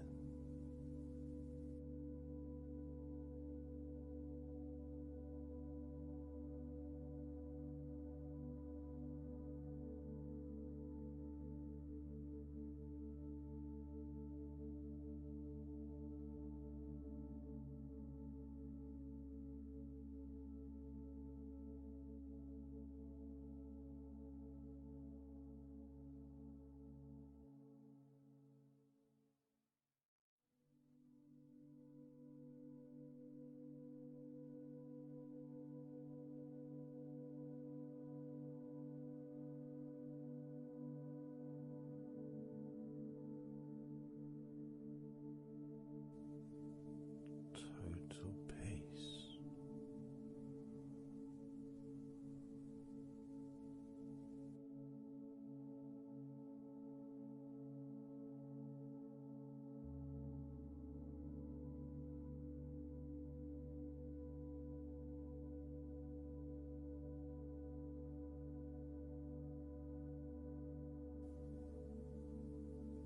Calm,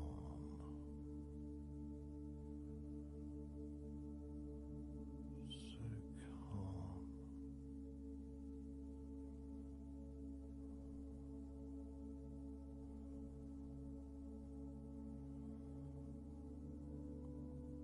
letting go.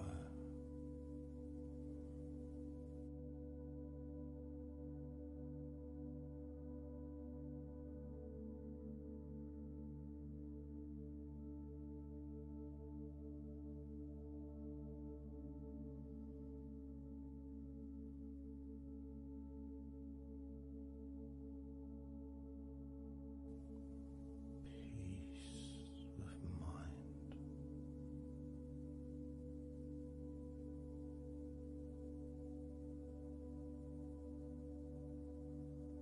relaxed body,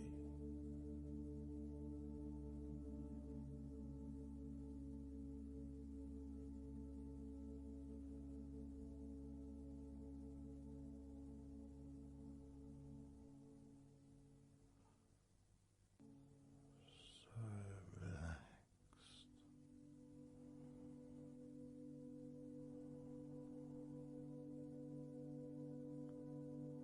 so relaxed.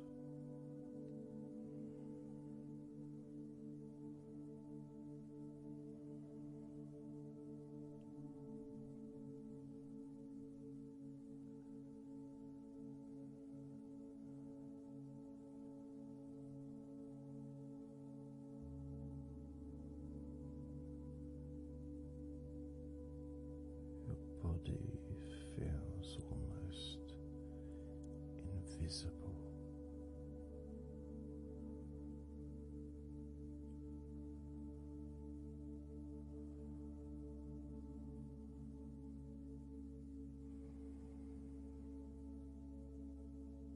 So very relaxed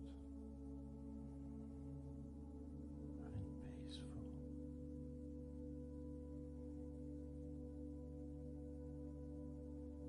So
And you could start to notice that you are feeling more relaxed.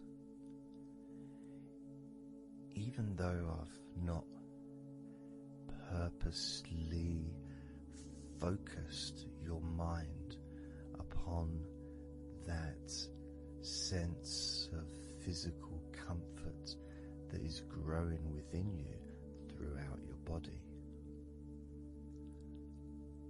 And your mind starts to slow down. And that could be almost in recognition of, I guess, my speech not being particularly fast.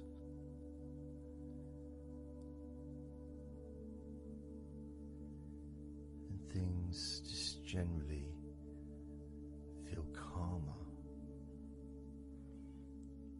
just by listening to my voice.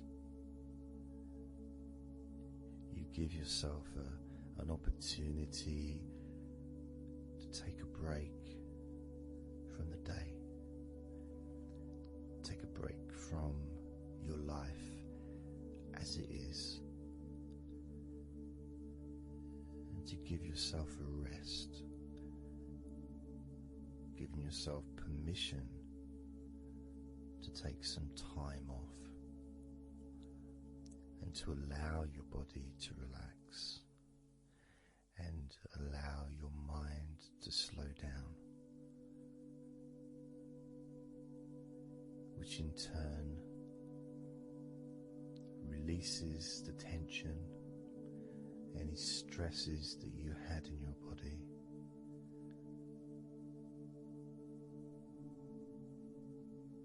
It's almost as if the parts of your body just open up, allowing the negativity out.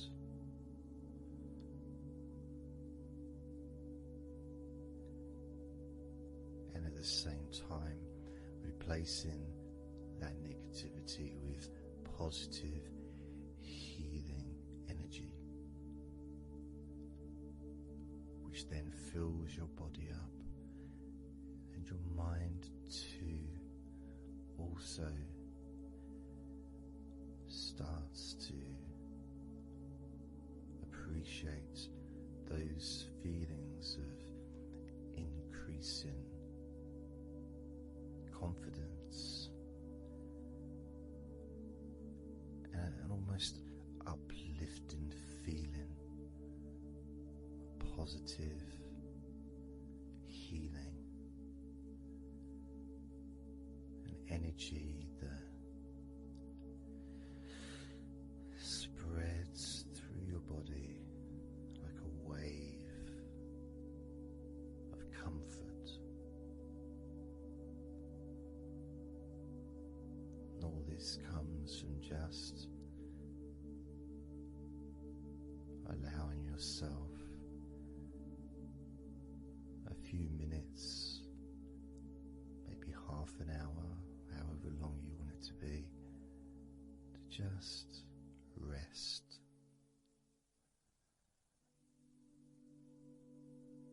and allow your mind and your body to almost reset itself to the settings of comfort and relaxation, calmness, which allows more room for feelings of pleasure and happiness to move around your body and into your mind, almost as if your mind and your body are sinking together, almost mirroring each other with that growing positivity and calmness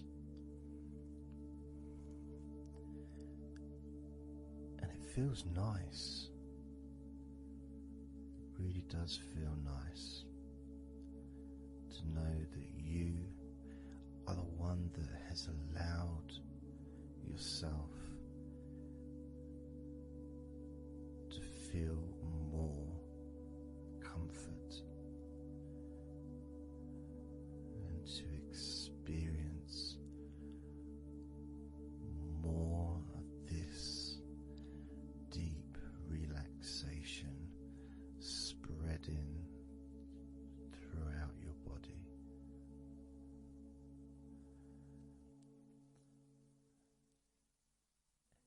And as I focus on each part of your body,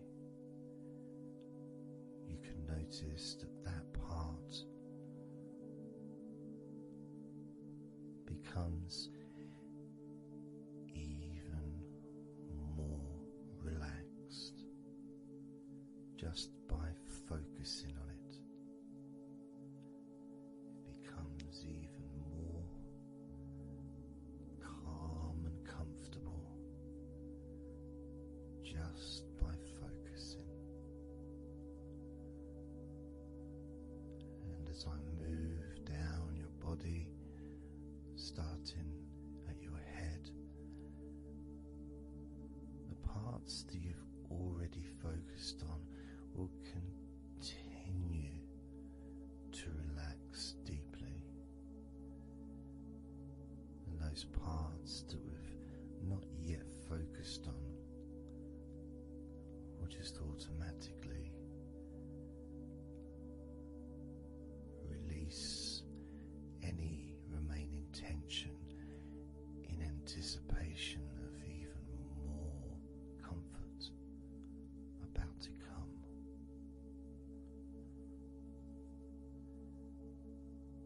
Now, I'm going to start by focusing on your forehead. Just being aware of the feelings of your forehead.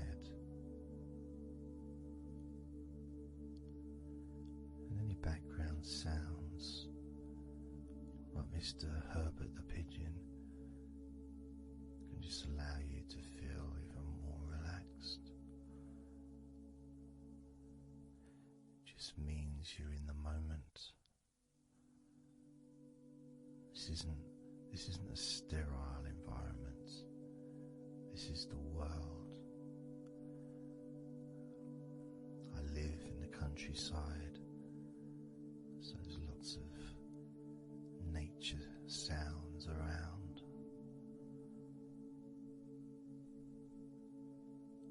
So as you focus on your forehead, just notice how it becomes even more relaxed as you focus only on my voice and that part of your body.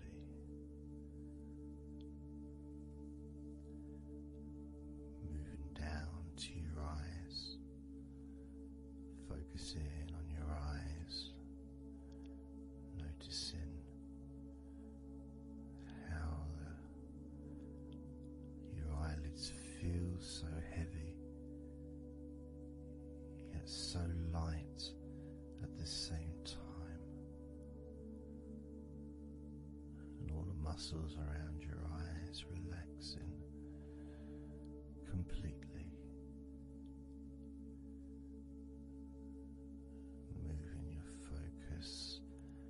Down to your mouth, your lips, your tongue, your teeth and your gums, and the whole of your mouth, relaxing,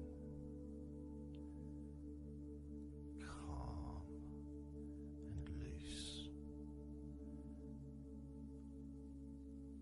As you focus now on your jaw, just the part of your jaw near your mouth, your chin, but all the way up the sides of your face to your ears, that whole of your jaw, feeling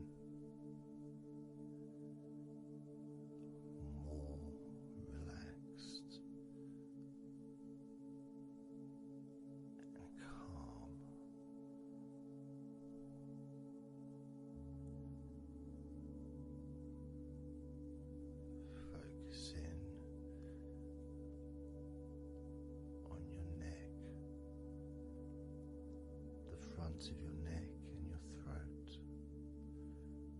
Relaxing and loose and calm.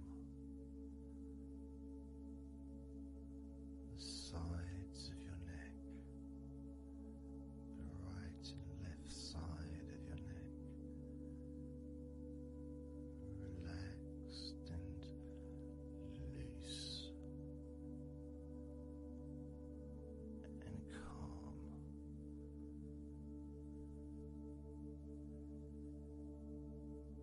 And now the back of your neck,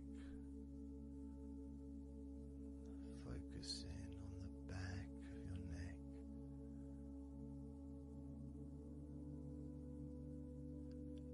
letting go of any tension that may have been there before, and enjoying that sense of increasing comfort and release that you can experience in the back of your neck.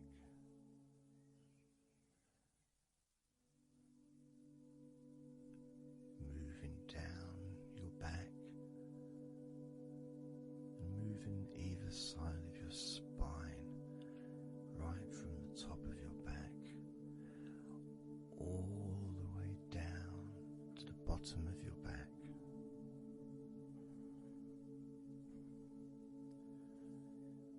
Down to your lower back. And as you move up and down your spine, you can feel the muscles either side of your spine relaxing even more.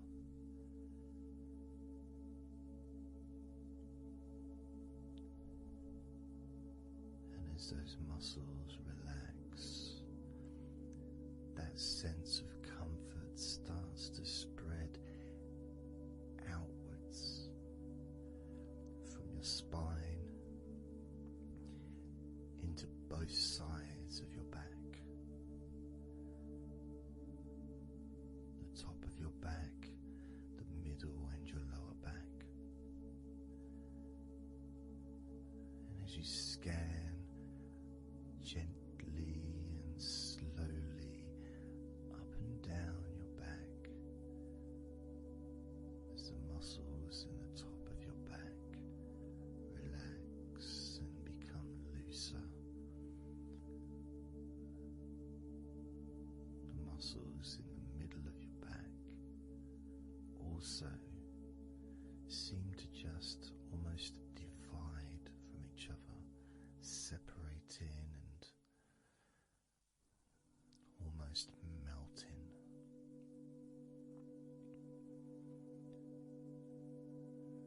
And in your lower back, there seems to be an extra special feeling of comfort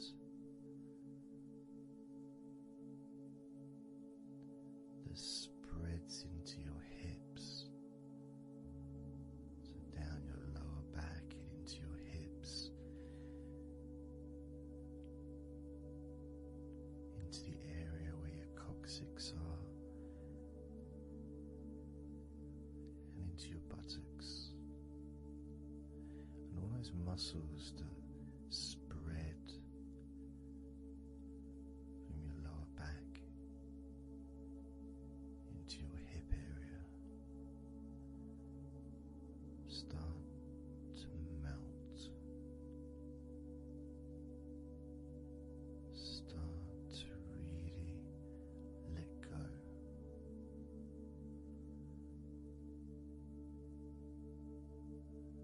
And even know where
those muscles that move from your neck into your shoulders.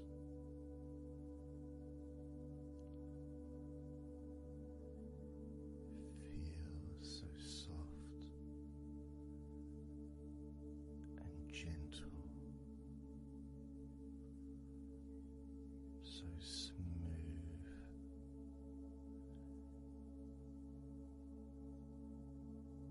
and calm.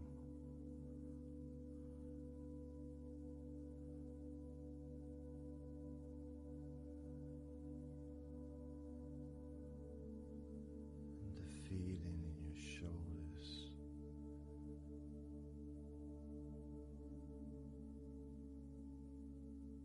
seems to spread deep into your shoulders.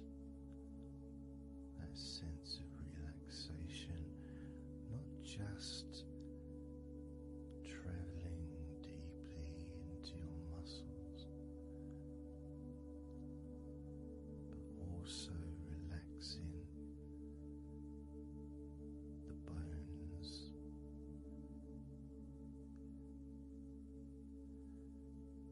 And moving all the way to underneath your arms,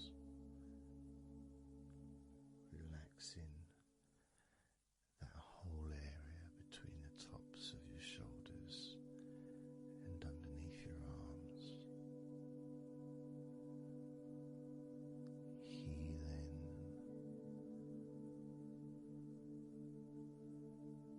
You feel so relaxed and comfortable in your shoulders, which sends that deep healing message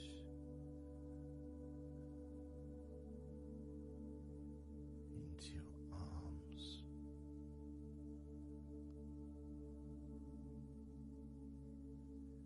And you may feel almost as if your arms are not even there, because they're so relaxed, so deeply relaxed.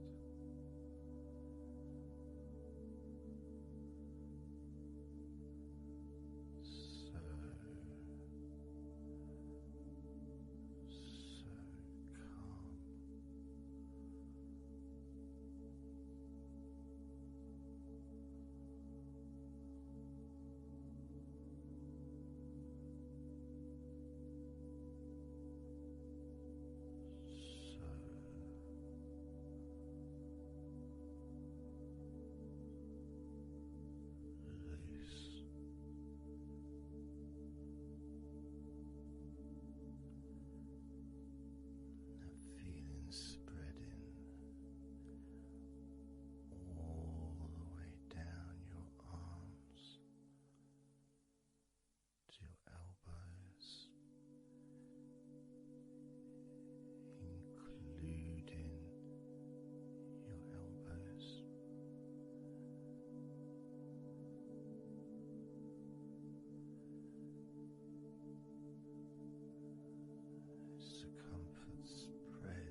to start counting down now from 20 down to 1.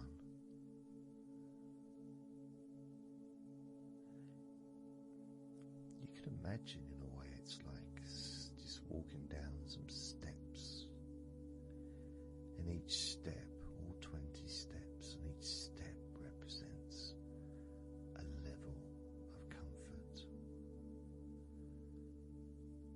Each step represents a deepening of that comfort.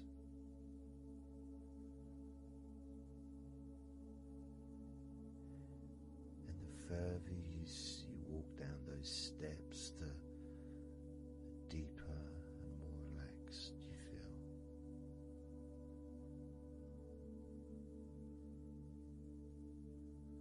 So, starting with number 20.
14.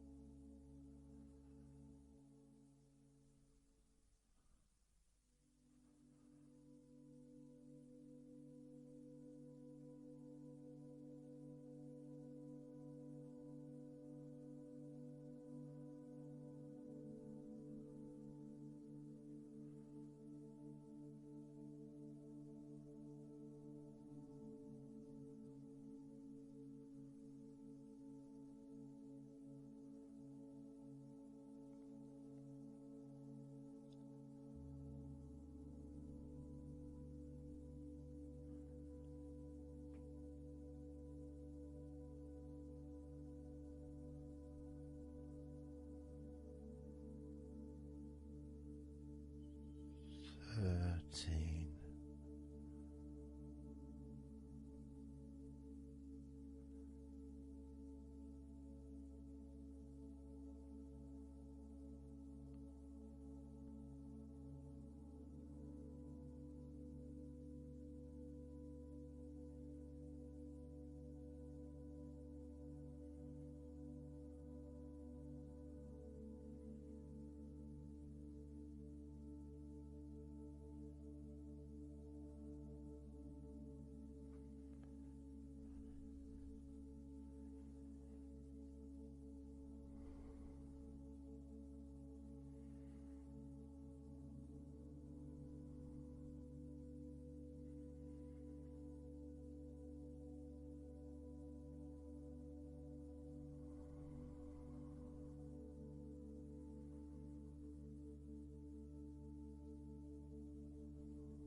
12. 11.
focus in just on your eyes, your eyelids, the muscles around your eyes, your eyeballs themselves, that whole area that makes up your eye.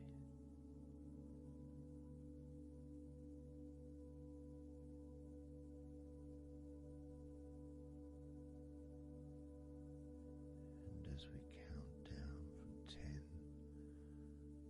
down to 1, whilst focusing on your eyes,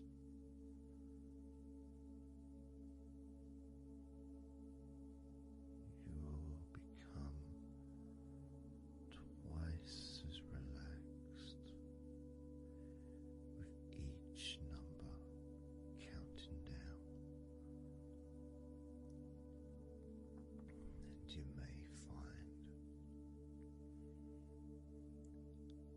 that all you want to do is just drift off to sleep. And if that's what you want, then just allow yourself to do that.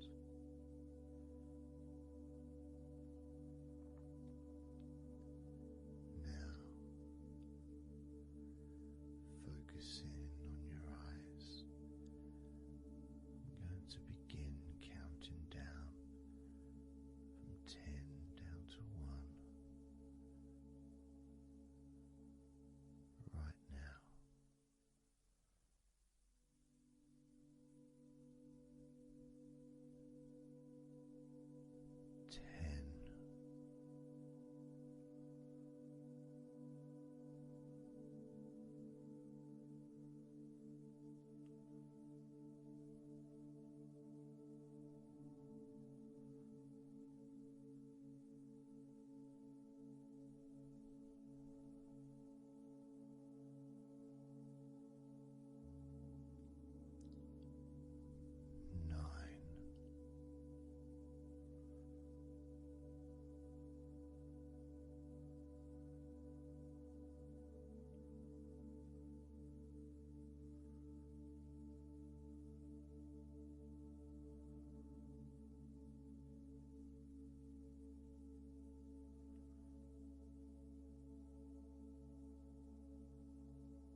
maybe that was a bit too quick in order to relax.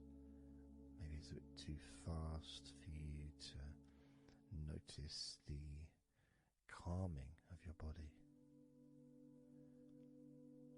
Maybe even a little bit of pressure there, like you're counting down from 10 to 1. What do you expect me to do, man? You expect me just to go all floppy just because you're counting down?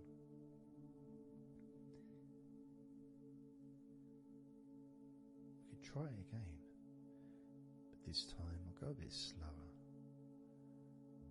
This time, as you focus on the whole of your body before we focus on your legs,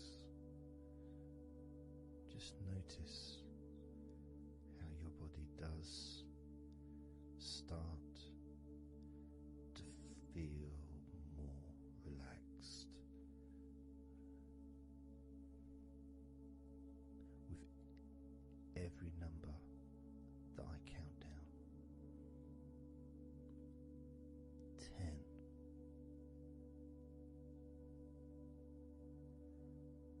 9,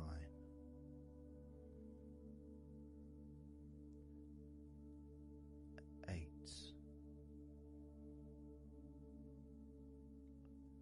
7,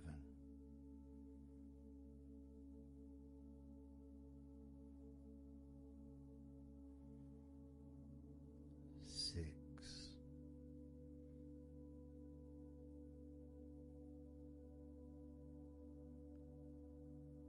5,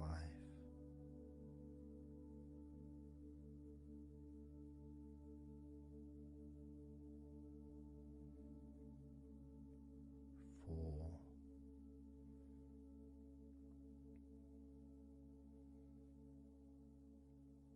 3,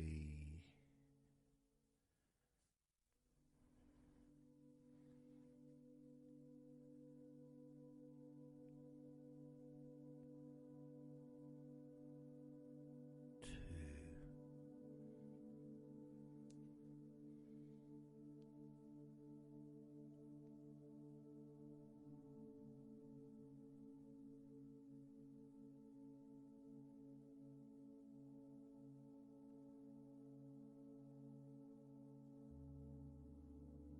1.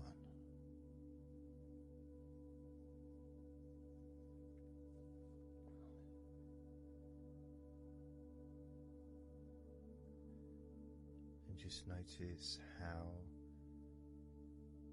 you feel generally, how your body feels.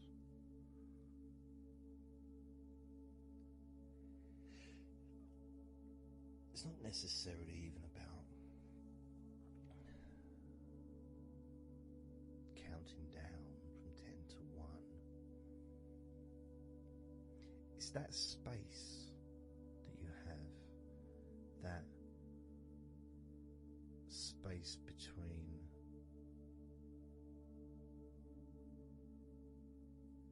being active physically or mentally to just sitting or lying down, just being there, not doing anything, not saying anything, not needing to think about anything. So it opens up a space, a bit of a space, a gap.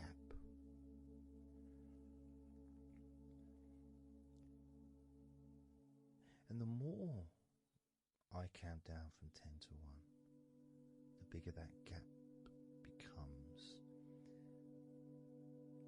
So there's that gap of calmness, of comfort, relaxation.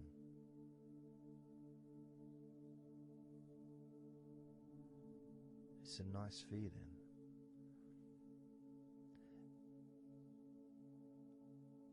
And it moves those stresses or discomforts physically or emotionally, moves them away.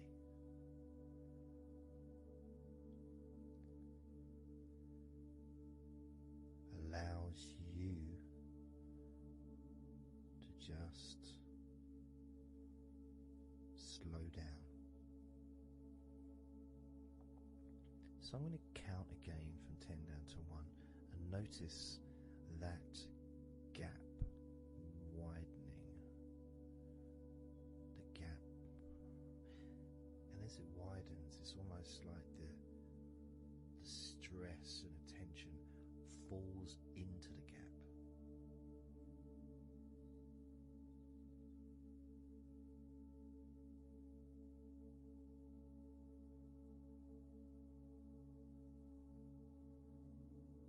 And gives you that distance, that space.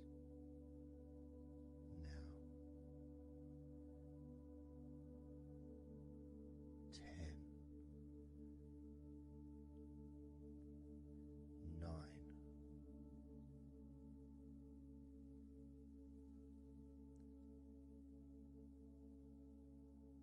8,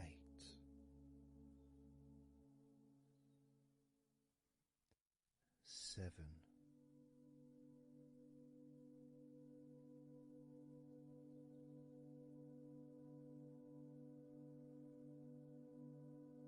6,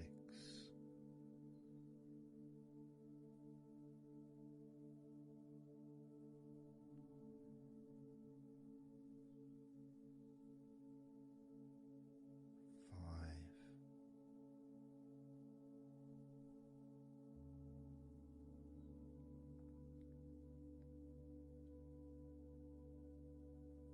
4,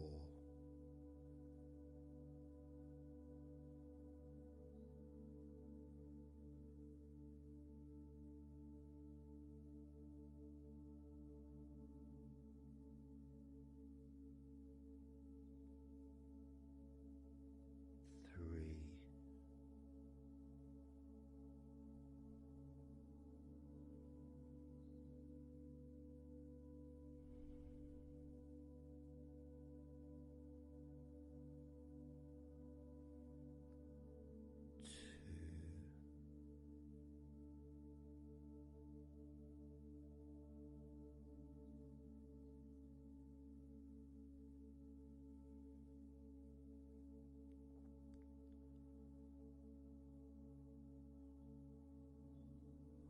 1.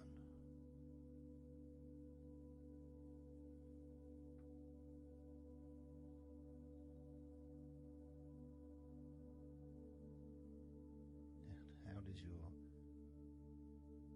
body feel now?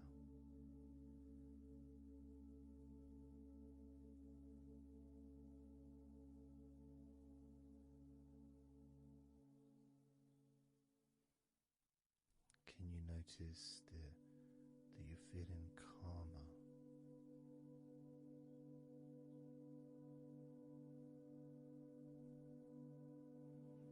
That you're feeling more relaxed?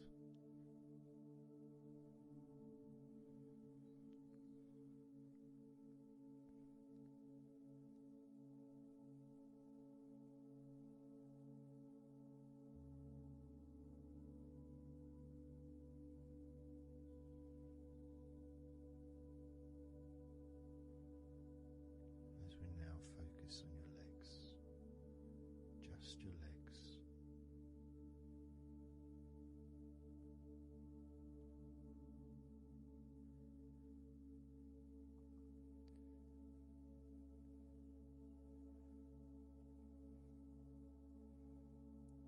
We're just going to start with focusing on your thighs.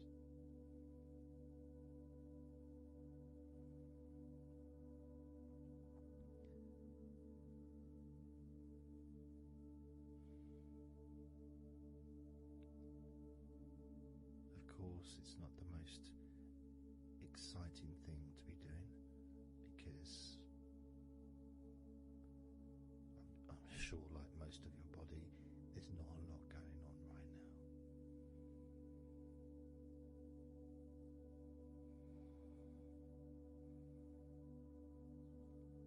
Just focusing on the whole of your thighs, the tops of your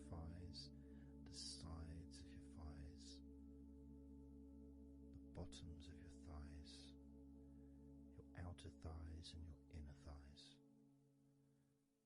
Basically the whole of your thigh that leads into your hip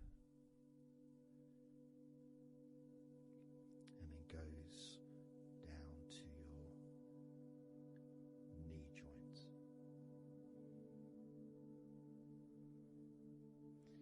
Now this is a big area. It's a very heavy area. It's very strong. Probably the strongest muscles in your body are in your thighs.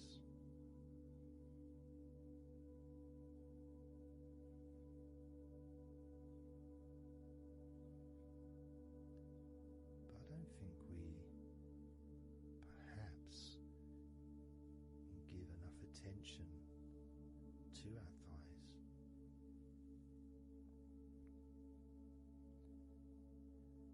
Perhaps we don't acknowledge how important our thighs are to our lives.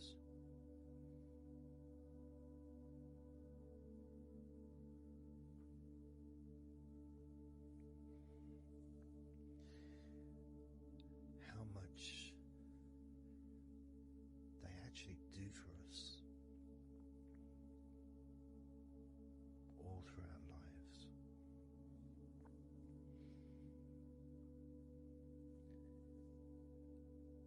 And it may sound really weird, but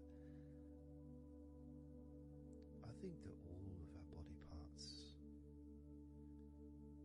especially our thighs, need some TLC. A bit of love shown, a bit of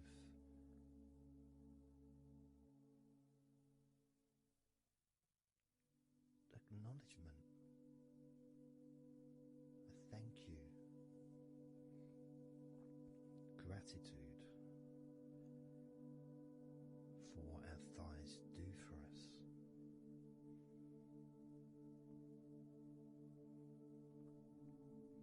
And I know this may sound a bit strange.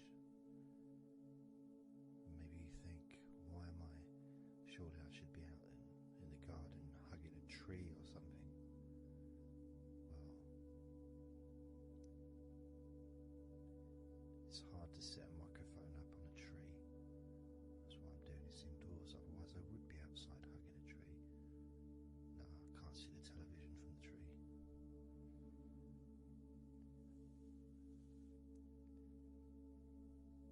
If you move down to your knees, again, such an important part. And I think we don't necessarily, I'll speak for myself here,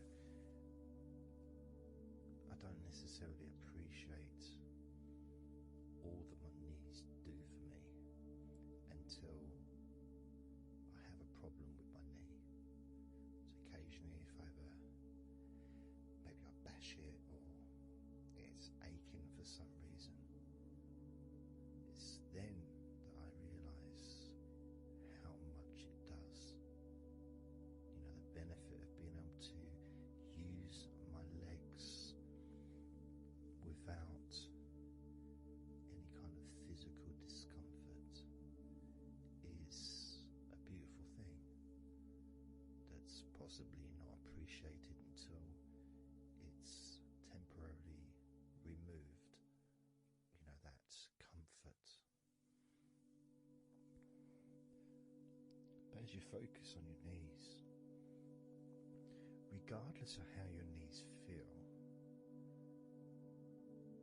you can have that sense of gratitude and love to your knees for all that they do for you.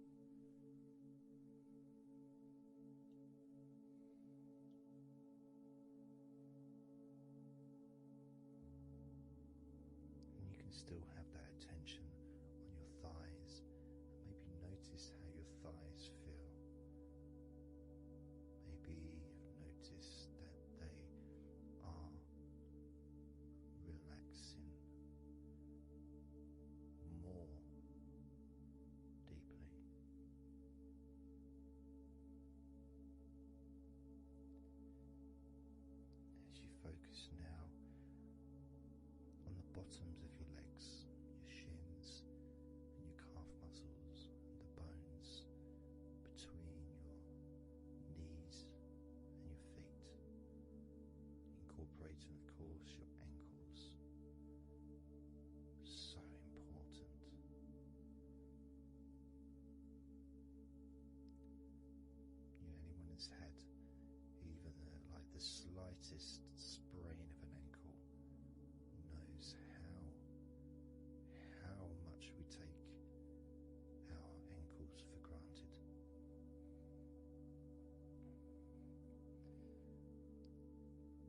it's kind of strange in a way when you think that,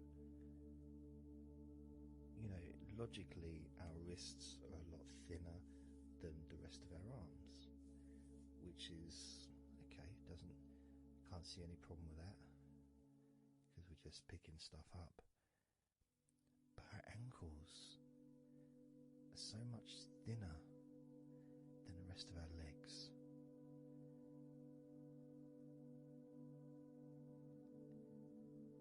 And from a physics perspective, or logical even, it doesn't really make sense that all this weight would ultimately be resting on your ankles, then leading to your feet.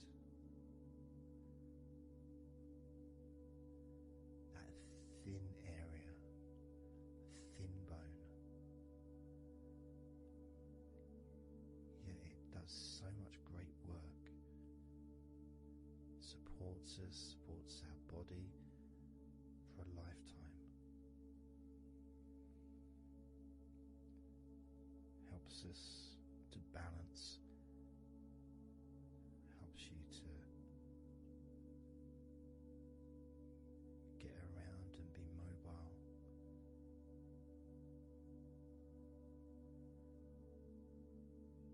And there's the calf muscles, of course. When I was younger, I couldn't see the point in calf muscles. It didn't seem to do anything.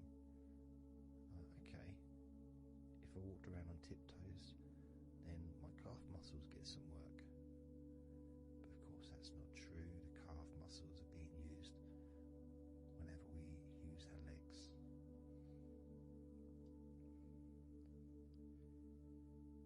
And your shins, there to protect your lower legs. Shaped in a way almost as a protector for the bone.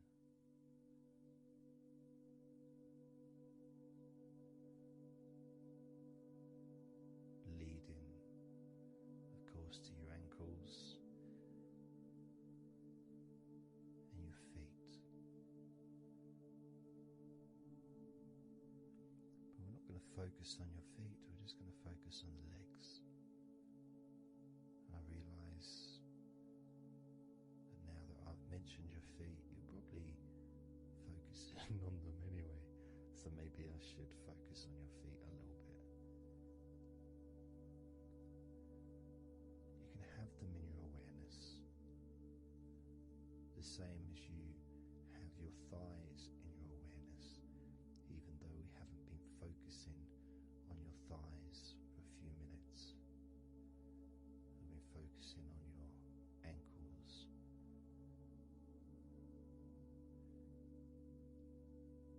there's still that sensation of comfort in your thighs, and there's that movement of energy. Because the thighs hold lots of different sensations. Of course, there's the muscles, the big, strong muscles that we have in our thighs.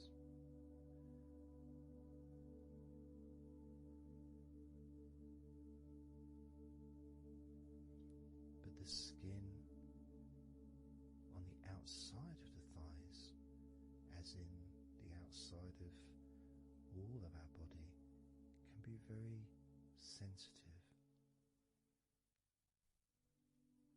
Sensitive to the touch, sensitive to temperature.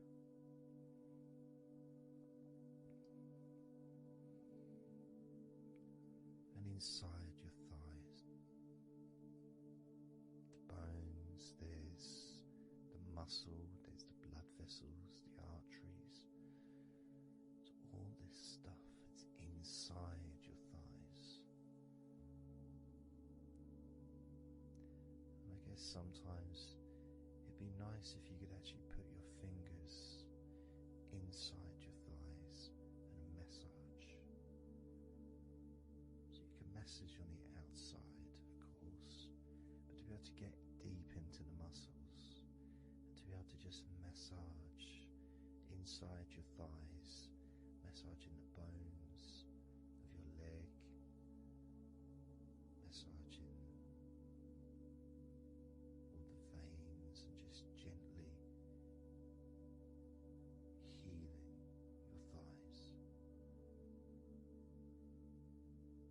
And you could move down, massaging inside your knees, just massaging those bones, but with healing fingertips, spreading that healing energy deep into the joints of your knees.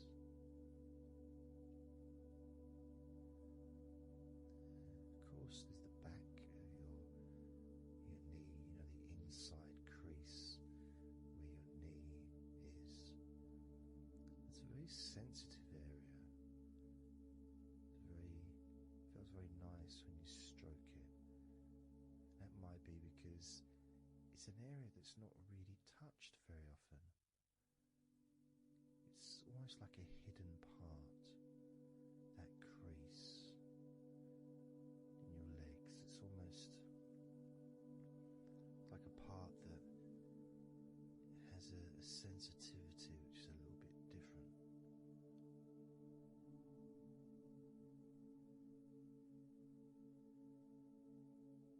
Of course, it's protected by your legs.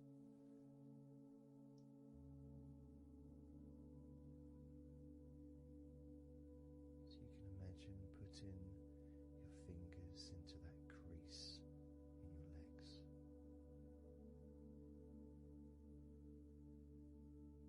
That fold in between your legs, you can just massage with your fingertips. Imagine your fingertips going inside, massaging the muscle tissue. You can of course feel the bones of your knees healing through your fingertips.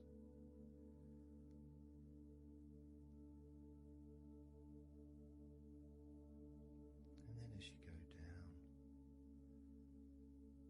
to your calf muscles, now that's a part I'd like to be able to really put my fingertips deep inside my calf muscles, massaging every single tissue of that muscle, healing every part.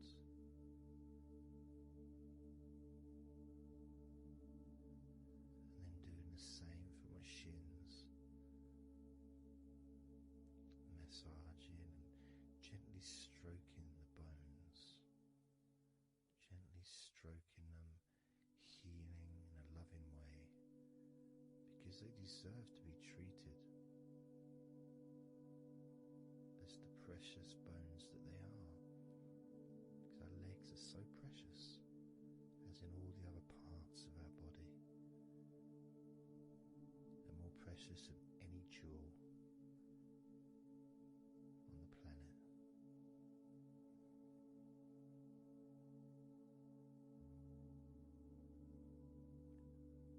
And when you start to think about your legs in this way, it can change your perspective. It might sound a bit silly to start with, the idea of having love for your legs, showing appreciation for your thighs, wanting to be able to put your hands in your thighs and massage the muscles and the bones, and to get your fingers deep in there, releasing all tension, just to show how much you care about your legs, how much you care for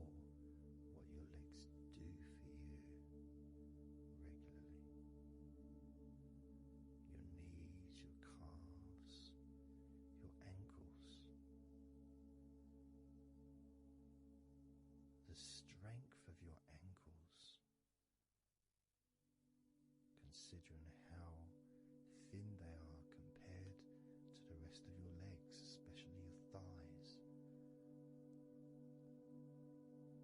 Yet they're so strong, so flexible, absolutely amazing things. Your ankles are truly a gift because of what they do for you.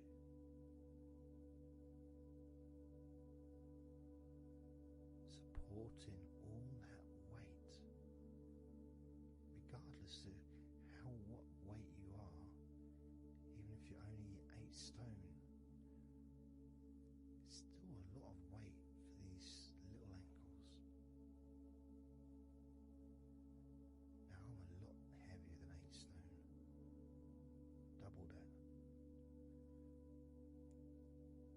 Yet my ankles support my body all the time.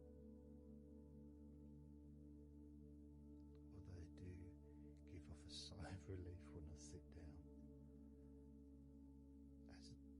In fact, my whole legs do. My feet also go whew. My toes clap. They're so happy.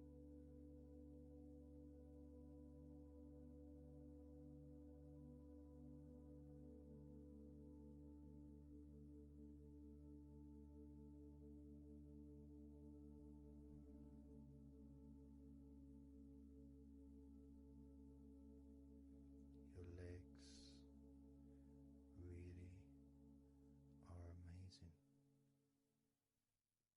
And I know that talking about your legs is possibly among the most boring things you've ever heard anyone say, possibly. But boring or not, everything I said is true. Your legs are amazing.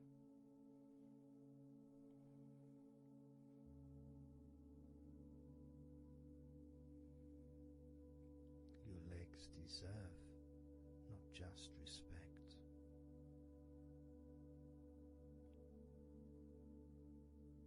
they deserve to relax deeply.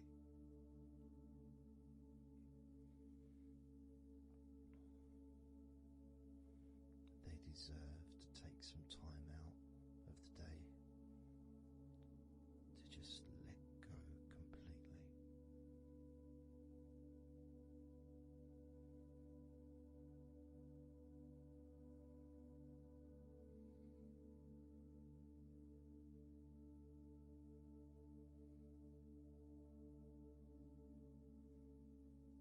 Your legs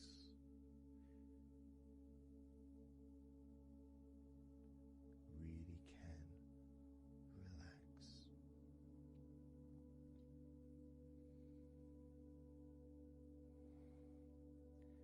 And because the legs are such a very important part of your body, when you relax your legs, the rest of your body also naturally follows in that journey of comfort.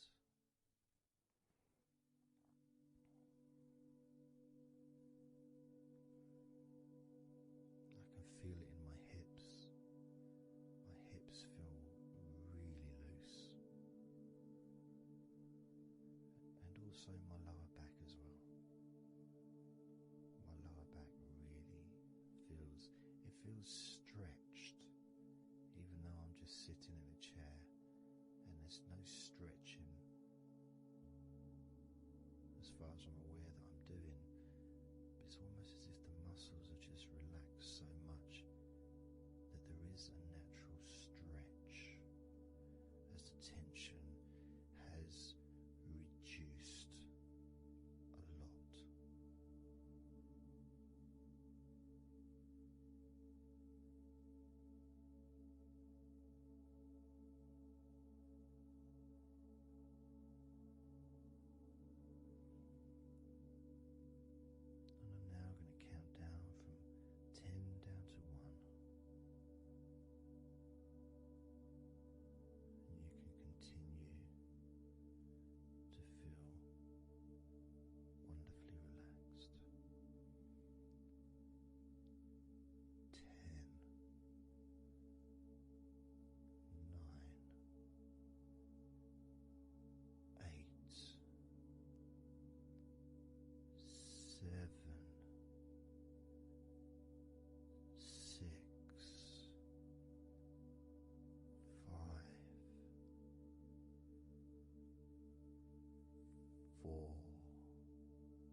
And as I count down, if you just focus on the numbers, just the numbers, counting down, and notice how you feel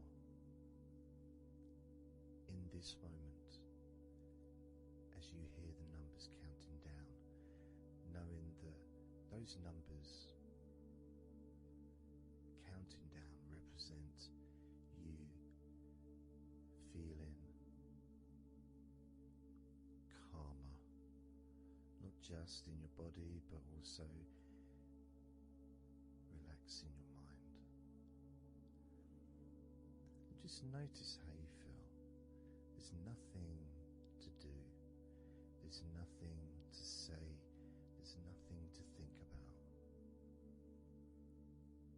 Starting with number 5.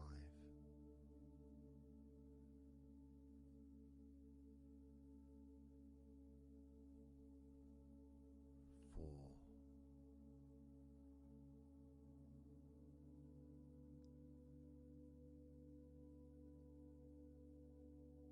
3.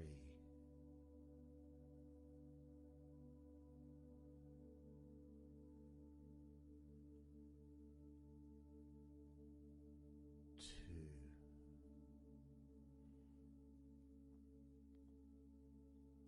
1.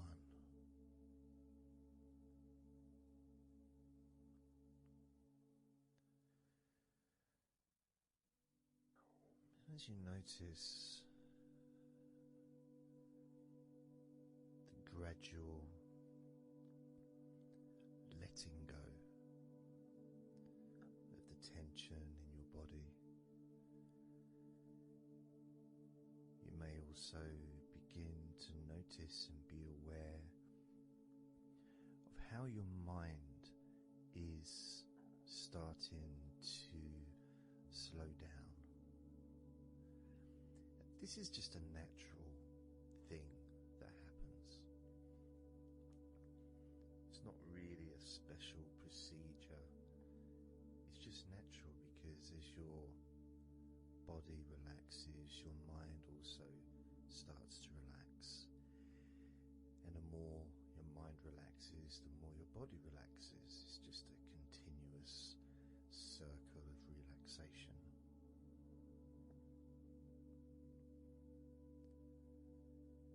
And there's that calmness that comes from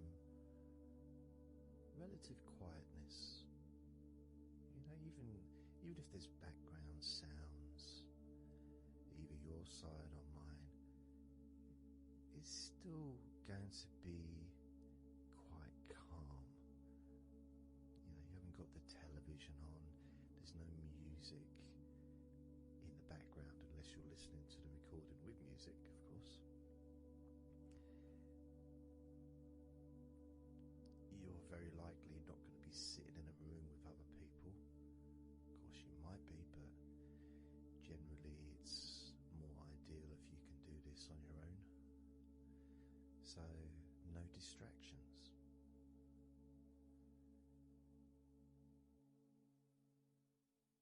And when you stop thinking about stuff,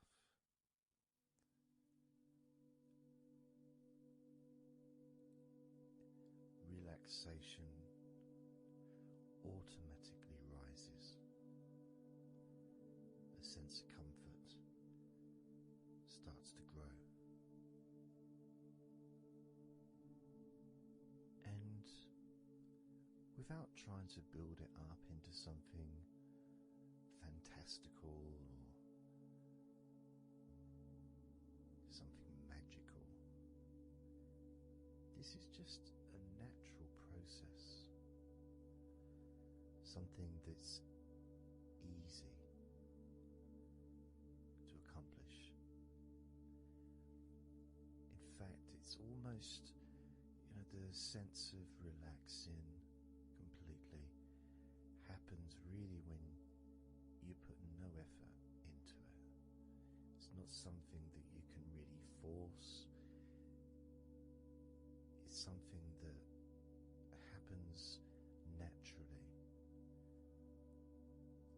and part of process of this recording and others is simply to allow you to take advantage of this space, this time, to just let go, to just be here, to be in tune with how you feel.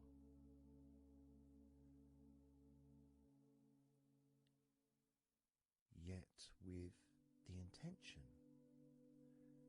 of wanting to relax deeply,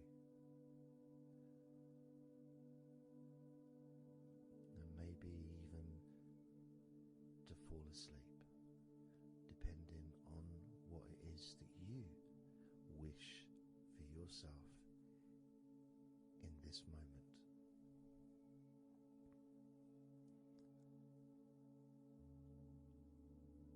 As we know, relaxing is the majority of the process of falling asleep. The actual falling asleep part is the tiny bit at the end. The deeper relaxed you become, the easier you find yourself drifting.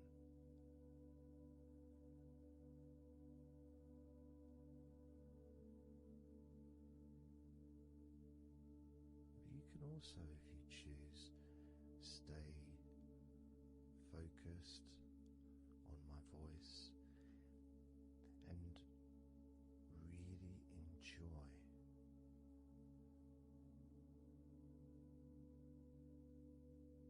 process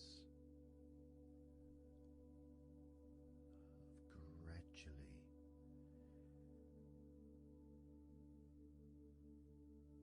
relaxing each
to say. And everything just feels calmer. And this is your natural state of being. This is how you just normally feel when you take away all of that other stuff that we add. Things like stress and worrying and overthinking and anxiety, tension.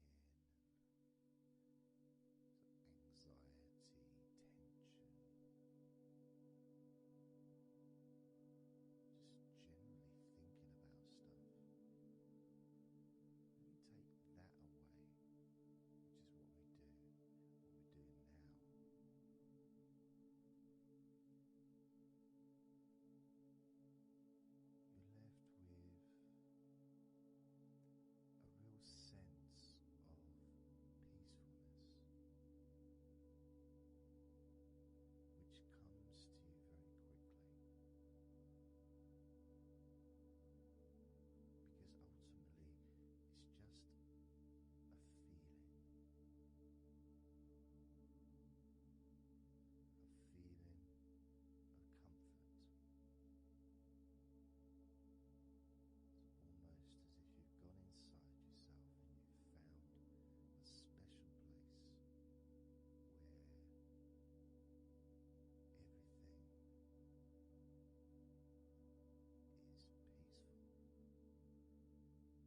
these natural developments of healing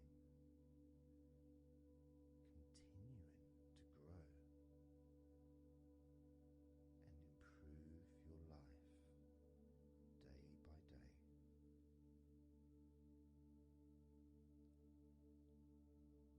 Including, of course, your ability to relax so much easier and sleeping is the most natural thing in the world to you,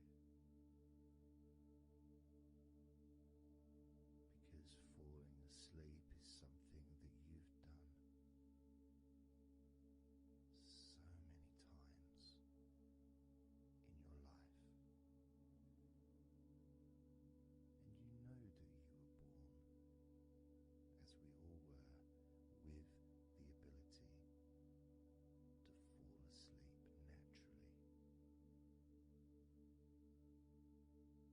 We were born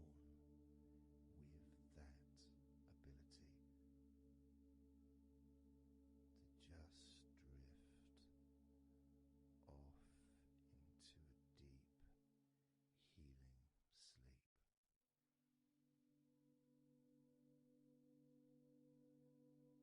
Even when we're kids, sometimes we'll fall asleep when we don't even want to.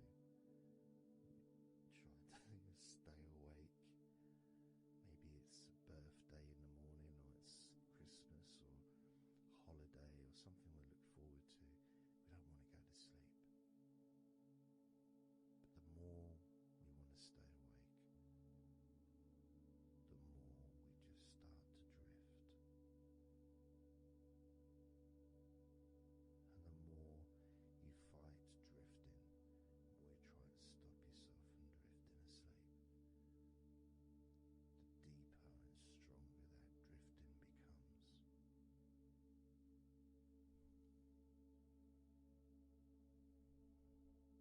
Because we're born not just with